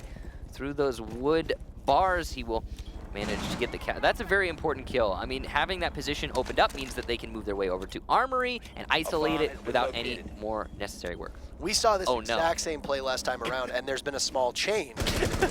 So the last time this castle barricade was here, you had one member of Millenium essentially waiting for them to hit the barricade as look at Penta lined up. That M870 could potentially wreak some major havoc as all of Penta is there and ready. Jagertz will get felled, so it's really going to be, can Rise make this work? He's waiting for them to open it, but We're they're just not. waiting. Let the gates fall. Rise fly free, but they see his feet. It does appear that the call will be made and they will peel off, so no caged animal will be unleashed, as Rise will now pull back himself, and that is PENTA making a smart adjustment, and oh no, Levin finds Pengu, but Rise with the M870, yes, he'll get the kill, and Pengu is felled, and Rise will be able to get the reset onto Levin. So it didn't happen where it was planned, but it did happen, and Rise making the shotgun work for himself. Small detection there on the Valkyrie results in his death. Renshiro, though, gets Goga downstairs. Shate gets Renshiro to finish him off. No more anchors. Rise, though, another M870 shotgun kill. He's going to find 2 more. Shate on very little HP. Fabian planting inside of that A bomb site. And he's going to be protected by the small wall. Rise looking for kills, but can't find them. Both players so close. The shotgun is in deadly range right now. It's all really on Fabian. Having planted the diffuser, he's the one with a lot of HP, but Shate catches Rise with his Pokeball and will lock out the round. PENTA bringing it back 3-4. Despite the M870 maybe not having the most staying power in the latter half of the round, he got 2 kills with it and did exactly what he was intending to do. I mean, in that scenario against those two, you're going to probably want the carbine. Yeah. You're probably not going to want the M870. I mean, it was the sledge Shate was on so little HP, he would have died to a single pellet from that shotgun, single bullet from his pistol. But regardless, you're going to have a better time with the carbine. Especially considering that we had this was Fabian on full HP with Lion. You know, you get one, but you got to get the other. Even if that's a close engagement, doesn't matter. Either way, PENTA bringing it back here, 1 round away from overtime. Once we get to that OT, it's anyone's match. But Millenium can still lock this out. They've got to win an attack onto the ventilation workshop, which is where you see PENTA moving themselves to now. We need to take it back, though, I think, a second, and to talk about going to Tellers yet again, because narrowly successful the first time, really questionable decision the second time, and result is clear as day. Yeah, I mean, you can't, unless you think that you committed some major mistakes to make it that close to the first place that you can rectify early on. I mean, that had to have been their thought process, right? It's got to be, because, I mean, you don't, the way that they played on, you know, bathrooms, tellers downstairs, not inspired confidence that they knew the site effectively. PENTA was able to counter it and then just simply lost 2 gunfights. And it's like, if you're hinging an entire defense of a site on just winning 2 gunfights in a, you know, your bid to retake, it wasn't even necessarily that Millenium played it particularly well. It was that PENTA took 2 fights that they really didn't need to take and just lost them both. That is something that you can't rely upon when you're trying to pressure a site. You need to make sure that your strategy is executed more effectively. This time around, it was even less effective, and instead of winning it narrowly, you lost it. Yeah, and I'm sure that Millenium are going to reflect on that round and adapt in the future, but you know, I think when the story is for PENTA, you know, what makes them be the world champion is their mid-round adaptation. It's not their match-by-match adaptation. It's not their review in the post. Flashbang from Hicks going to go out, not going to find its target. Not sure what the intention was for it there, but maybe just checking for an ADS. Rise will get the right lifeline out this time and open up the castle barricade in the hallway. So now Millenium have control over the rotation between the archives and the arm, but the site is downstairs, and they're trying to clear out this top floor before they move downstairs, but they've got a lot to work through. Rise will manage to help take out Goga with Levin's assistance. That will be Levin finishing things off. Goga got very brazen just by the fountain wall, tried to take the kill, softened up Rise, but wasn't able to do much more than about half of his health. There will be a rotation from Sandwich that was cut off by Yoggers, but he just misses the castle, but will clean up Pengu. Not looking, this is the second time in the exact same spot, the exact same operators have happened in this manner. So, with it being downstairs, right now you see M is just bullying their way across. Shate will start the return from PENTA. Will he be able to outduel Rise? He will not, and we are looking at Fabian needing to 1v4 clutch with the match on the line. He'll start with Levin. Can the captain of PENTA pull this one out? It's a tall task. If not, Skyscraper will await us, overtime being the prize if Fabian pulls it out. Fabian only needs to isolate and get 1 or 2 kills by themselves, but it doesn't look like the Millenium is going to let him do that. They are stacking up on each other, though. It is going to happen regardless. Renshiro dropping from the drop, though, will finally get Fabian and win the round for Millenium. That's map number 2 in their favor. They push it to a 3rd. Very well done to them. So, PENTA, who we said last week, never take PENTA to border unless you're Millenium. Apparently. I mean, they did really well in that match, but it's just not an expectation that you have, beating PENTA on border. I mean, we've said the same things about other maps and other teams in the past. I mean, even PENTA on Consulate, but, you know, every once in a while there's a slip-up, every once in a while there's a different result, and that's not just CG sports, that's just life. I think what Millenium has done very well is they've shown that even though PENTA has good strats and good gunplay and, you know, yada, yada, yada, they're vulnerable. And I think that this PENTA team, I don't know exactly what's going on. I don't know if it's communication. Maybe it's just strats not working out the way they want it to. But this doesn't look like the same PENTA that was able to play the way they were at the Invitational. And this doesn't look like the Millenium that we've seen over the last 2 seasons as well. You noted there at the very final moment before that scoreboard disappeared, Rise at 9 kills and 10 assists. Excuse me? He's doing a lot of work for his team. So that round is what a pickup for them so far. Hicks has been a great supporting role.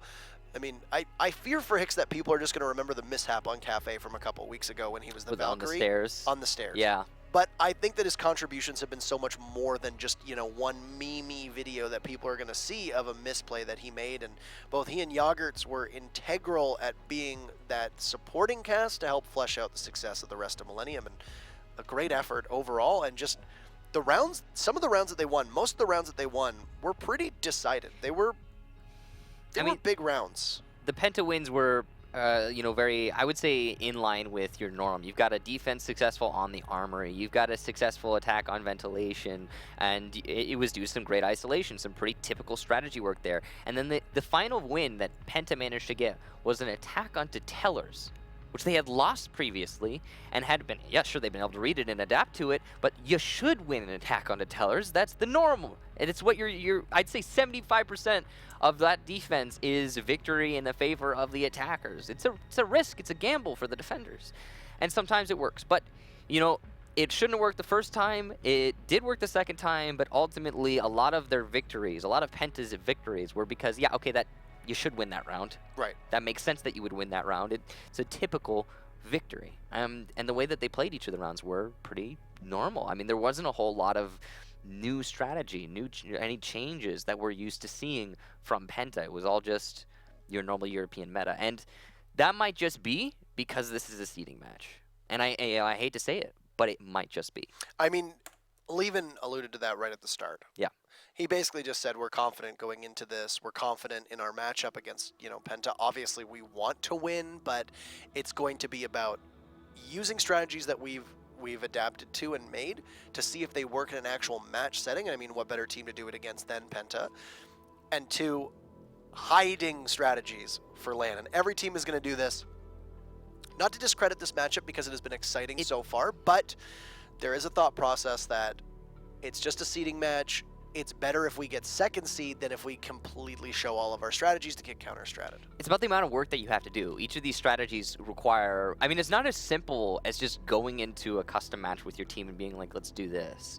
You have to first do that based on your past experience, then use that in a scrim against another team. You have to be careful about which team you scrim too. You can't just, if it's a special pocket strategy with some new thing that no one's ever seen before, you can't just scrim any old other pro league team. No. You have to find a team that's willing not to share that secret with the rest of the competitive community. And that sometimes can be difficult for some teams. So it's you know, you have strategies that are not going to be seen in matches like this. And it's not because the match doesn't mean very much. It's because the amount of work you have to put in for certain strategies is just not worth bringing it out here when you've already qualified for LAN. Right.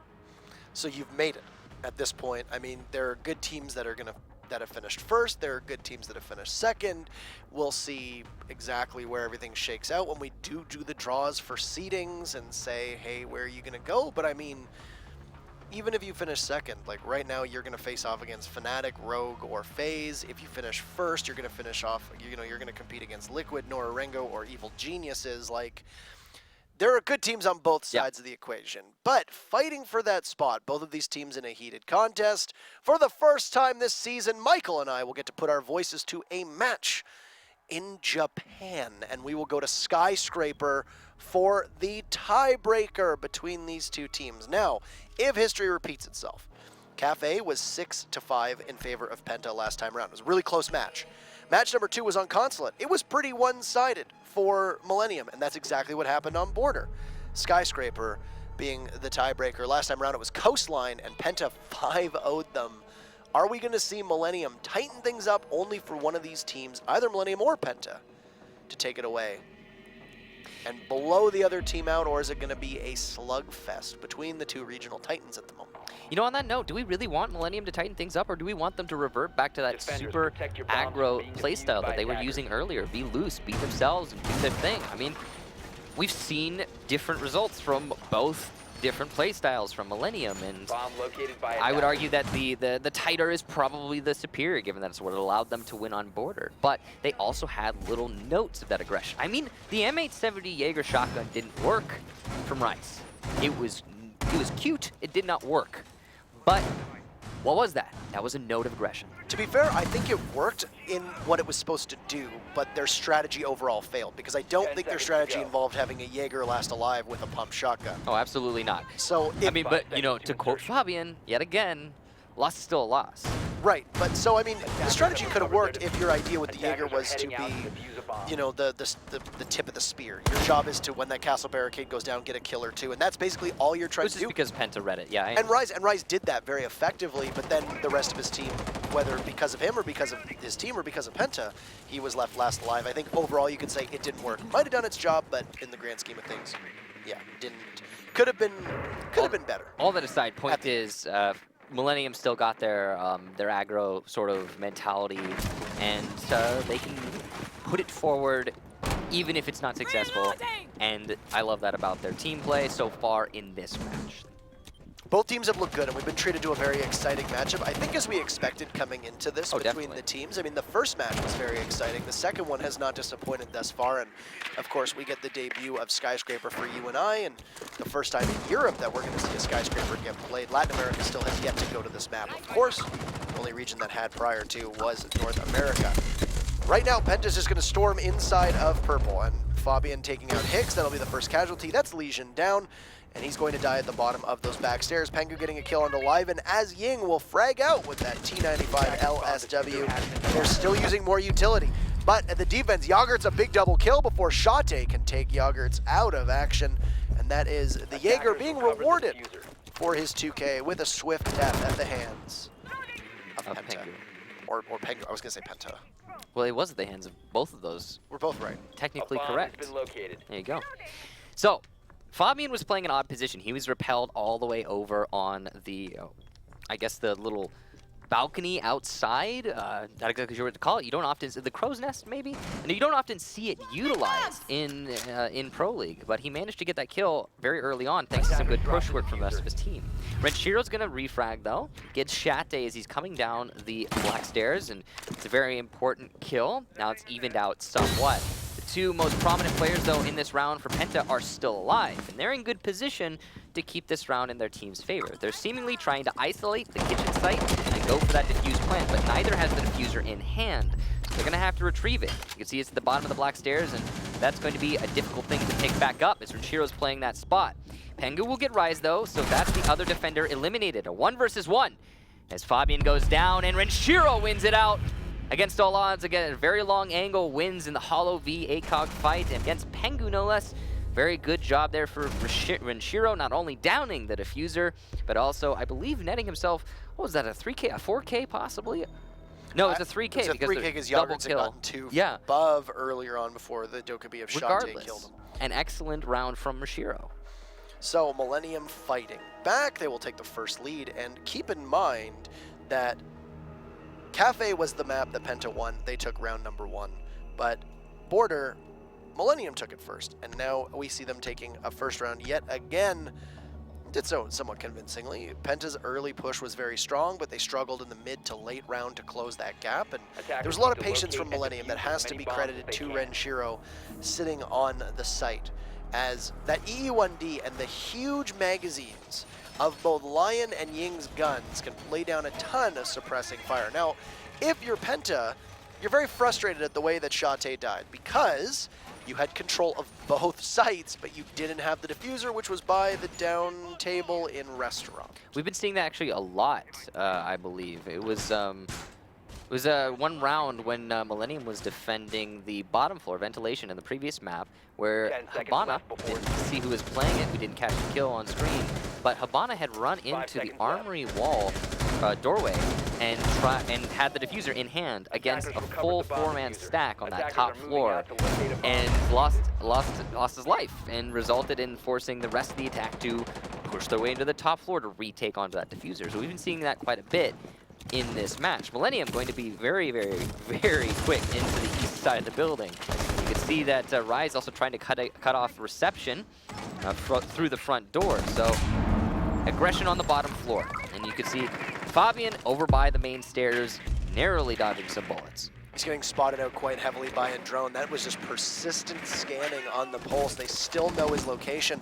Rise is going to drone himself in and throw a grenade a bit too late. He's going to take a couple shots at the Achilles heel of Fabian, but the pulse will be able to get up the stairs relatively unscathed, meaning that Rise now sits in elevators downstairs, droning himself in, using his own utility. Why no coordination from the rest of the team to help him out? I guess there's maybe a lot of confidence on Rise to be able to execute that solo. It could be that they're too preoccupied with the rest of the push elsewhere that we're just not catching on screen. Not entirely sure. Pengu, though, going to be the one to try and contend with Rise downstairs, and you can see from the small bathroom there's even more of a pinch happening onto Pengu, but he's going to be able to fall back to those black stairs and rotate upstairs and get himself back to the site. And does so knowing that there's no bullet pen on those surfaces, so he's able to do that in an area where he doesn't need to worry about being shot at through walls, with his position being revealed. And of course, when he stopped with the new changes that could be going out to Lion Live that are on the TTS right now, which you can download and play on PC, if he just had stood still, is outlined would have disappeared. First kill is going to go to Shate as he gets a C4 onto Renshiro. And that's the Blackbeard down. Not living, or living rather, as not living. He's actually not living. They have a standard. No, but it is living, and he will get that mirror window. Pengu gets Rise as well, so you can see that from Geisha, Penta still has a really strong stance to deny this push from the east side of the building. They have control over Drum, beginning a push, looking to see if there's anybody sitting waiting for them in Geisha. The vigil is there of Pengu. It's going to be a crossfire as two peak at the same time. Yogurts will be no more, and Millenium in dire straits. The first kill for their team will come from Hicks. That's the Bearing 9 taking out Shate. And you don't have to deal with the Miras. Now Fabian, who'd taken some damage earlier from Rise, gets finished off by Levin. So, still a 2v3 in favor of Penta at the moment, but the dying seconds of the round, a whole bunch of disruption will get fired out from the lifeline of Livin. Hicks jumps into the window of T-Room. He'll see one, and Millenium is completely fighting back now. He'll get the plant down, and Pengu taking out Livin means that it's all up to Hicks. He'll stick the landing, but Pengu has next to no health. Can the Vigil clutch? The position of Hicks will be given away, and Vigil just creeps up ever so slightly towards the doorway. He'll enact his ability. As you can see, Hicks rotates. Does Pengu spot it? Pengu can start to get the defuse, but will do a do-si-do around the door at the back stairs. This is an intense stare down. Pengu a peek, and Hicks is gone. Penta will win the round. What a peek from Pengu on just a shred of health. Penta manages to bring it back in jeopardy for just a couple moments, but they make it work. We're all tied up. You know, how many times is that now that we've seen the final player on the attacking team be prone, waiting for an inevitable push, and just static, resulting in their death? You mean in North America? Or are you talking about Latin America? Or are you talking about today? Or are you talking, because there's a lot of examples, Michael. It's an oddity. I mean, in that situation, be dynamic, move around, keep yourself on your toes. It's likely that the call would have come out that Pengu was on low HP. Regardless of his HP, though, you just need to make sure your head hitbox is not moving. Either way, good clutch there from Pengu. Excellent kill and a well-deserved win for him. Now, Attackers need to locate that and is defuse 2 bombs. successful defenses. One in the kitchen for Millenium, one in the tea room for Penta. Attackers have located And a Millenium bomb. are going to be the ones going over to T now. And they're going to try their first defense of this floor. You can see the lineup from Penta is quite interesting. In fact, they've brought an extremely heavy smoke strategy with a Jackal as well to boot.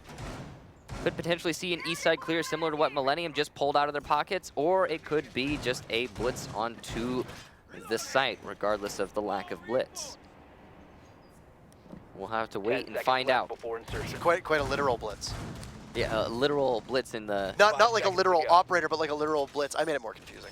It's That's okay. I spiraling. apologize. We're spiraling Attackers out of recover control. the diffuser. Attackers are The castle heading out barricade to on defuse the bomb. Geisha means that Millenium are going to choose and ignore, or choose to ignore, or at least isolate the Geisha room, which is dangerous. It means that Penta will have an easy time pushing their way in to that Geisha should they choose to.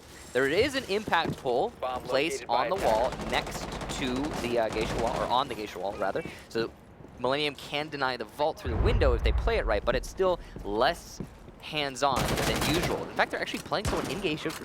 Okay, so the rotation hole is just for rotation. That's all it is. So Levin will be there to bandit trick if need be, but only have to worry about a Hibana, her ex-Kairos. I mean, on this site, you're probably going to use the ex-Kairos on that wall. There really aren't many other opportunities to do that unless you try to take out the mirror at the top of the main lobby stairs, but... or potentially just clearing out Renshiro's ADS, because that's something that Hibana can still do for the time being. A brisk pace is likely to be set now as the EE1Ds and Candelas will have Hicks get vaporized as Pengu jumps in, and he has control over sight. He can go for a plant. That T95 doing tons of work. A double kill for Pengu, but then 3 for Millenium. Jonas takes out Yogurts, and what is going on? A plant as well goes down, and it's Jonas and Goga against Rise and Renshiro. That was 20 seconds of pure mayhem and absolute carnage. Would you call it a blitz, Parker? Defender You know has what? left the designated I would. staging area. I would as Defender is well, exposed. and now it's going to be 2 more Millenium players. They have potential to clutch this out. They have not lost the round just yet, but the smokes from Eunice, as well as being able to see through those smokes, is going to give Penta a huge advantage Defenders in have eyes denying on the this diffuser. retake. There's Attackers also need to very little protect it. time left on that diffuser. They're going to need to stick on it immediately if they want to win this round, and Millennium's just not able to do that. As you can see, Eunice, Defender is approaching the and kill zone. is going to get a Defender double exposed. kill. What a flick from him. Can't wait to see that shot. Renshiro goes down as he attempts to run out, and Penta managed to win it in a 2 versus 2. And that was, yeah, it was a site push under cover of smoke, thanks to the excellent entry of Pengu. Thank you, Fabian, for your contribution to the chat at that point. Ahaha. Ahaha. So, the story here is Penta has locked out Tea Room while they go for kitchen downstairs. We see them take Exhibition Work Office. Exhibition Work Office is a site that you don't see a lot of usage at this level. I mean, let's compare it to Ranked, for example. It always seems to be the go-to in almost every other playlist except for Pro League level play. You need to heavily strat. Really. You need to heavily strat Barbecue Kitchen, and that's a big reason why I think we see it so much, is because it's a lot more difficult to be able to attack and take control of the upstairs of the site if you know what you're doing. It's a lot harder, but the reward is more worthwhile. And how does Pengu have 8 kills very quietly over 3 rounds already? It sure doesn't seem like he's had that much of an impact on the scoreboard. Pengu's an excellent player, and he's been showing that so far. I think that's definitely one to stand out for Penta, and has been a big reason why they've been able to win these rounds. I mean, the last round just now, 2 rounds, the initial entry, or 2 kills rather, the initial entry from Pengu was why they were Penta was able to get that plant inside of Karaoke. That's the main reason. He also had a lot of smoke cover that was going down. Attackers recovered the So Attackers he's been having a great match so far. All that said, I think another one of the reasons why this site is not as much seen in Ranked is because of the angles that you can open up as a defender in the prep phase are sometimes not that well known. A lot of the time, pro teams will be privy to those angles, and they will use them very efficiently. Speaking of efficiently using angles on defense, Fabian gets Renshiro, managed to get the Blackbeard early on, and Fabian has also lost a lot of his HP. But I mean, it was a worthwhile trade. He took out Ren Shiro, so I mean, it was a good worth. And then Fabian is as well going to use the C4 to get reset. So an even better trade, as Fabian, who was on just a shred of health, is going to take out the Blackbeard and get reset. So downstairs, Hicks inside of barrels, or kegs as it's called, just by the delivery room doorway. Once again, Rise is playing by elevators. He's joined by Levin. They sit at reception, just watching past the main desk, looking in towards the doorway into kitchen. Using the EE1D, a couple pre-fires from Millenium, but there will be nobody home to answer. But a great shot from Yogurts. Oh my, Fabian, even with 50 HP, cannot survive that headshot. Yogurts on the main stairs will take out the mute, and we are at a 4v4. Slowly losing players here. PENTA now have to be resolute in their hold. They have top 4 control still, and they can deny the plant inside of kitchen. They also have a good amount of players stacked over on the other site in barbecue. So Millenium are the ones in a bad spot right now. They might have control over this main bar, but it's not going to give them very much. See, they're just moving their way in slowly towards delivery, possibly setting up for a kitchen push, but that's going to be probably the harder site to take at this point. I'm surprised, but I mean, at this point, you're running out of time. I believe this is the last EE1D by my counting. Bomb located by attackers. And it is indeed, and it doesn't really matter because Goga will take out Lilian, and I would imagine that Yogurt's pushed because at that point your utility is gone. You just simply have to out-frag them. Levin will see the foot of Goga and get a couple shots in. The screams of anguish from Castle as Rise just sprints into sight with the diffuser, and he dies, but that diffuser is now in sight. His job of taking this site has just gotten even more difficult. And the down onto the Habana of Hicks, and it's just Levin now, 1-on-4. He doesn't have a lot of things going his way. There's one player that's pretty lit up, that's Shate. He could get that kill, but it's not going to happen. Eunice shuts Levin down, and PENTA take the round, putting themselves on 3-1. There was really no chance for Millenium there either. They really were not able to take any of the map control away from PENTA upstairs. There was no real significant pressure on Geisha. They didn't challenge the way they needed to do so. They tried to just attack the site. And when you bull rush the site, when you have full control like PENTA does, you're going to have a bad time. And they were just able to stand above. They were able to get a couple shots down through the floor and then, of course, play the site effectively. No answer to the castle barricades, just a lack of coordination from Millenium. And I think this could have been a really good showing of why PENTA was comfortable playing Skyscraper, because at least so far we've seen a couple rounds where Millenium has looked a lot less engaged as a team than they did on either Border or Kafe. Now going back to the kitchen, this was the round that Millenium managed to win, their very first defense in the very first round on this map. So this could be the turning point. This could be where they start things coming back in their favor. Only time will tell. A big emphasis has been placed on the top floor when defending this site. Some things have been done differently from Millenium. For example, opening up that wall and opening up the north side, I believe it is, of the building very predominantly in the early rounds in the prep phase. That's Millenium's priority, but PENTA choose to be a little bit more enclosed on their hold here. So you saw that allowed them last round to get some pretty good kills in favor from Goga, who's playing the castle in the barbecue site. So for Millenium downstairs, they're going to look to stop the bleeding. This has been PENTA putting 3 in a row, as you pointed out. This has been a significant map for them, and they've looked really good. They've looked very practiced. And when you have a team like PENTA who can take you to almost all 9 maps, it's unusual. It's unusual to see them struggle on this. Shate bringing out the PDW-9 of Jackal is interesting, because the C7E is widely considered to be one of the best assault rifles on attack. You know, we all have our preferences, and sometimes people prefer to have more bullets. I mean, when you're dealing with a one-shot headshot game, sometimes that's all you really need. It's like, for example, Levin right here, he's using Bandit's iron sights. And yeah, Bandit's iron sights, probably the best iron sights in the game. Oh, hands down. Yeah, hands down. But also, you know, some people don't like them. Some people have their preferences, right? So it's just, that's all it is.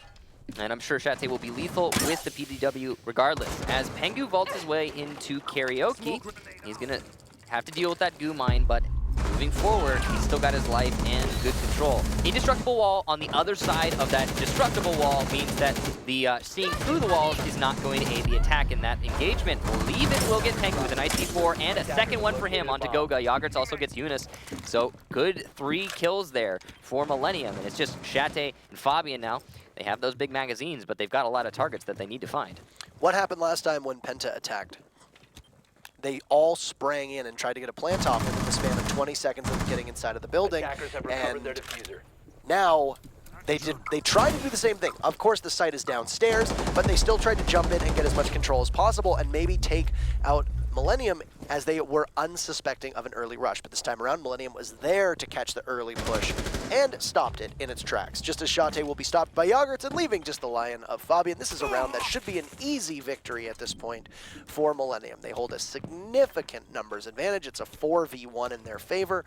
There's only 1 E, 1 D left. The Lion will give his position away, and at this point, you can just kind of not necessarily toss bodies at the Lion, but you can try to do some good work and fight for a trade. As you see right there, Rise will distract Fabian on the stairs, and Leven creeps up ever so gently as a C4 just explodes below him. The Bandit will finish things off, and it is 3-2, still in favor of Penta, but that was Millenium answering Penta's rush earlier on a previous round, and doing so effectively. So now we have a bit of a closer match. Millenium starting to fight back, and it was a rush onto a different bomb site, but it was a rush all the same from Penta. Not working out for them. That's that adaptation we've talked about so many times. Good job there to Millenium. Leven especially with his excellent play inside of that team room. Now, Karaoke Tea Room going to be the actual site this time for Penta. They're going to be going back upstairs, and we are going to continue to persist on this west side of the building. No east side sides played yet, which is pretty normal for this level of play on Skyscraper. You know, it's not a map you see often in the Pro League, but when you do, it's typical that you're going to see people play west side through and through. So setup going into Karaoke and Tea Room from above. Right now it does appear that the site setup will be quite heavy. At the moment, no bodies inside of Geisha. Yeah, that's, I mean, we might see that change moving forward. I mean, we saw the same thing for Millenium. They put a castle barricade on the doorway, they opened up the rotation hole, and you were imagining it would be a light Geisha hold, but we still have that Bandit inside of Geisha. So who knows? Penta might play late there, but regardless, yeah, it's been, I think, neglected by most teams on defense, even if lightly held, very, very lightly held. So they're just going to essentially concede it at the moment. They'll open up some walls. So there we go. We're not seeing a Geisha hold, but they will at least use the area around Geisha to make it uncomfortable for the attackers to be able to push in through. This makes sense. I mean, they put the mirror window on the A wall facing towards Geisha, and if you do that, and, oh, the Bandit losing his life, that's Eunice. Renshiro on that reception window. Good timing there to catch the rotation from the roamer, and now Penta already losing their advantage in less than a minute. The SR-25 is one of the most lethal guns in the entire game. It just absolutely obliterates anything it finds. It's got great bullet penetration, maybe not the best caliber-based destruction, but it still does maximum damage through the walls, and no real chance. Now, with Fabian down, that's going to be 5v3 in favor of Millenium. 2 very quick kills, as we only have a minute, not even a minute off the clock at this point in round number 6. Yeah, just now coming around to that point. Not only that, but Penta have lost a lot of HP on 2 of their surviving players. So 1 bullet for each, and I said bullet, maybe, why not an explosive? Leven gonna get through the floor, a kill with his Ash charge. So just Pengu downstairs now, and Gogo playing on the black stairs, waiting for rotation. Pengu's gonna get the first one for Penta. Good timing there to catch Leven on his drone. And there's very little anchorage going on from Penta, though. It's just Goga. From behind, Pengu gets a second one. Rise not expecting this full rotation from Pengu over to the other side of the building. And he's going to choose to rotate now upstairs. He might be able to catch more Millenium players off guard, but he will be stopped in his tracks and spotted by Yagertz. He saw the Vigil, but didn't shoot him. Pengu now in a great position to get another kill, and he will! Hicks goes down to a colossal mistake from Yagertz, and what was a 5-on-2 has turned into a 1-on-2 as Yagertz gets Goga onto the entry. So Pengu, with very little HP, is going to have to find 2 more kills, and that would make it, I believe, if I'm not mistaken, an ace if he manages to pull it off. He's got to contest with his own mirror window, and it's not going to happen. Yagertz secures the round, and Millenium will keep this comeback going in a 3-3 now round count. What a great performance and an individual effort. I can't believe Yogurts didn't see him. Just I mean, he that won the tunnel round, vision. That right? tunnel vision. You swing around. You're looking in. You're just not expecting somebody to have closed the gap that quickly. And then of course, Pengu can't move because there's an EE1D. And at that point, the EE1D may not have netted a kill, may not have even shown Yogurts that, hey, Pengu is very, very close to you, but what it did allow Millenium to do was get ever so close to the site and then get a successful plant down. And the Vigil, I mean, Pengu had the odds working against him. He had about 25% of his health and was still able to wreak as much havoc as he did, but just couldn't figure out the entirety of the team. So we are all tied up, though, on Skyscraper. And I know you said that this might be a seeding match and maybe not. But you know, you sweating gotta, it out as much as you possible. gotta take that with a pinch of salt, because we're talking about two of the most competitive players or teams. But obviously, two of the most competitive teams since they managed to make it to qualifying for that LAN. I mean, Penta wants to win, and if you watch the interview with Fabian, that much is apparent. You don't even have to question that, regardless of the value of the match. You just watch the interview anyway. 10 seconds left. A Frost appearing for the first time here. We said that Frost is 5 seconds left. not a staple of Skyscraper, but if there's a map that you're going to run a Frost on, it's typically Attackers have Skyscraper. A recovered big their part of that is because of the Attackers' amount of objective is to windows locate that the you bomb need and to defuse leap in, and that usually there is a defender situated watching that window. So even if you try to take out the Frost map underneath it, you're going to have to gauge, do I take the engagement with the defender, or do I potentially lose my life to the Frost map? Why else would we see a Frost here, Michael? Well, that's about it. I mean, really, how do you counter Frost? You look down and you shoot the Frost mat, and that's the thing, is the direct counter to a Frost mat is disengaging you from a fight. So if there's a defender on the other side, then you can engage that defender. Also, from time to time, the Frost mat will net you a down and a kill right after. There are instances in Pro League of pro players not checking underneath the window as they vault through, so that could be success for Millenium. Well, mirror window sounded like it was just opened up, didn't quite catch where it was. No, just placed. Must have been a mistake with my ear. Shate, though, trying to contest Drum with his Blitz shield. We haven't seen a lot of Blitz on Skyscraper yet, but finally Penta are bringing him out. They have a lot of disruption as well. In fact, almost a full disruption lineup except for the Habana. When right now Shate will be the proverbial beachhead, a phrase that we don't use as much anymore as we used to. He'll work his way up from Drum. First kill's gonna go to Pengu. How does he land that kill onto Leven? The Valkyrie just gone. What great coordination. Fabian taking out Renshiro, and you can see a lot of bullets getting thrown and shot at Rise. Looking at the mirror window, cannot land a single shot. Fabian just taps Rise away. Hicks, with that 9mm of the Frost, is able to take out Penta's Goga, but that's it. Frozen in place. Pengu will continue to rack it up. He should be at 13 kills now. If my numbers are correct, that'll leave just Yogurts, who will get punished by Fabian. Both Fabian and Pengu getting 2 kills apiece, with Shate jumping in to be the 5th. And that is Penta moving to match point here on Skyscraper. Very, very, very ruthless attack. I mean, coming from Drum Room, opening up that mirror window with the X-Keros, and from then on, it was a nice and easy, simple clear into the site. There wasn't a lot of resistance being put up from Millenium. The disruption was real. The lifeline, the Candelas, I mean, just in general, the Blitz in your face. So many things there from Penta. So many parts of the formula resulting in that win. So, could be our final round, as Penta will go downstairs onto Barbecue. Now, Defenders, interesting protect your bombs from being to me defused by because Bomb located they by could have gone attackers. to any single site. Unless my numbers are incorrect, Penta was not successful in their last defense. Now, they went to T in Karaoke. That could be why they're now going to roll the die downstairs. And I say roll the die because, I mean, when they went down to Barbecue, they won. So they have a perfect record on this site for the time being. And if you remember correctly, the big issue was that Millenium just did not have the coordination to take out the bodies above in Geisha, and then couldn't deal with the castle barricades from below. It was they tried to split their resources too much, and I just think that it wasn't a wise investment for Millenium. They circled around all of the points of contact. They circled around all of the defensive spots that Penta were using, and all the while Gogo was tearing up asunder from the A bomb site, just getting kill after kill after kill, sitting in that A bomb site.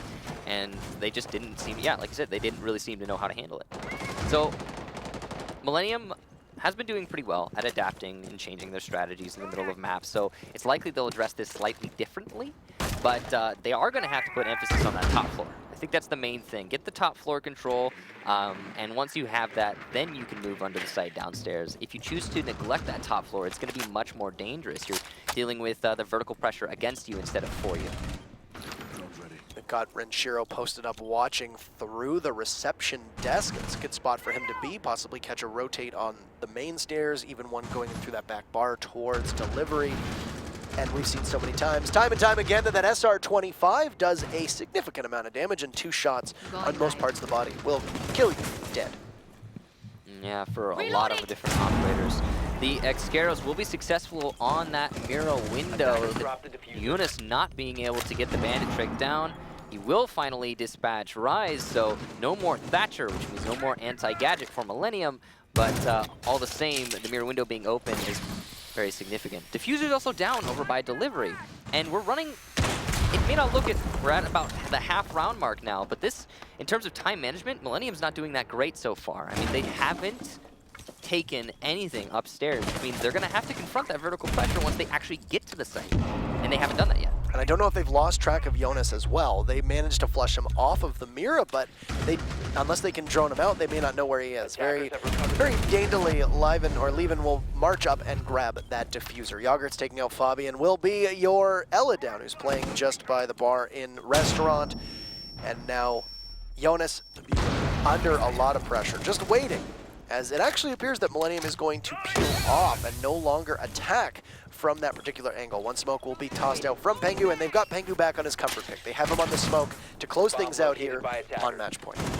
Eunice repositioning, not going to peek the angle. Habana was playing very dangerous to do so. Goga detected inside of the A site. That's very dangerous as well, but he is going to manage to keep himself alive narrowly. Eunice gets a very, speaking of narrow, angle kill onto Renshiro. And Penta in the last 30 seconds are looking in a good spot to lock this out and deny overtime. We're ticking down here. Eunice just playing as passively as he can in that kitchen doorway. On the main bar, Goga will get the headshot onto Lieven, and he's been having a good play so far from A in this round and previous. Shate and Goga with next to no health. Final 10 seconds. It's Hicks down, and Yogurt's his last man standing. He'll take Goga, but does not have the diffuser. He'll vault in, and Jonas is there. And your #1 seed out of Europe will be Penta. Your world champions will head to Atlantic City atop EU Millennium, taking second. And what a game from Pengu in particular. I like that they finally put him on the smoke when it mattered the most, and he may not have been the most integral part of that. I'd say that Jonas got that round, but still there when you needed him. Yeah, absolutely. And he also played a really good match, if I recall, on the first map, where he got, I believe, 12 kills, I want to say. So that's a whopping 25, if my math is right, if I recollect the first maps. Or actually, no, sorry, forgetting an entire map. That's okay. Pengu wasn't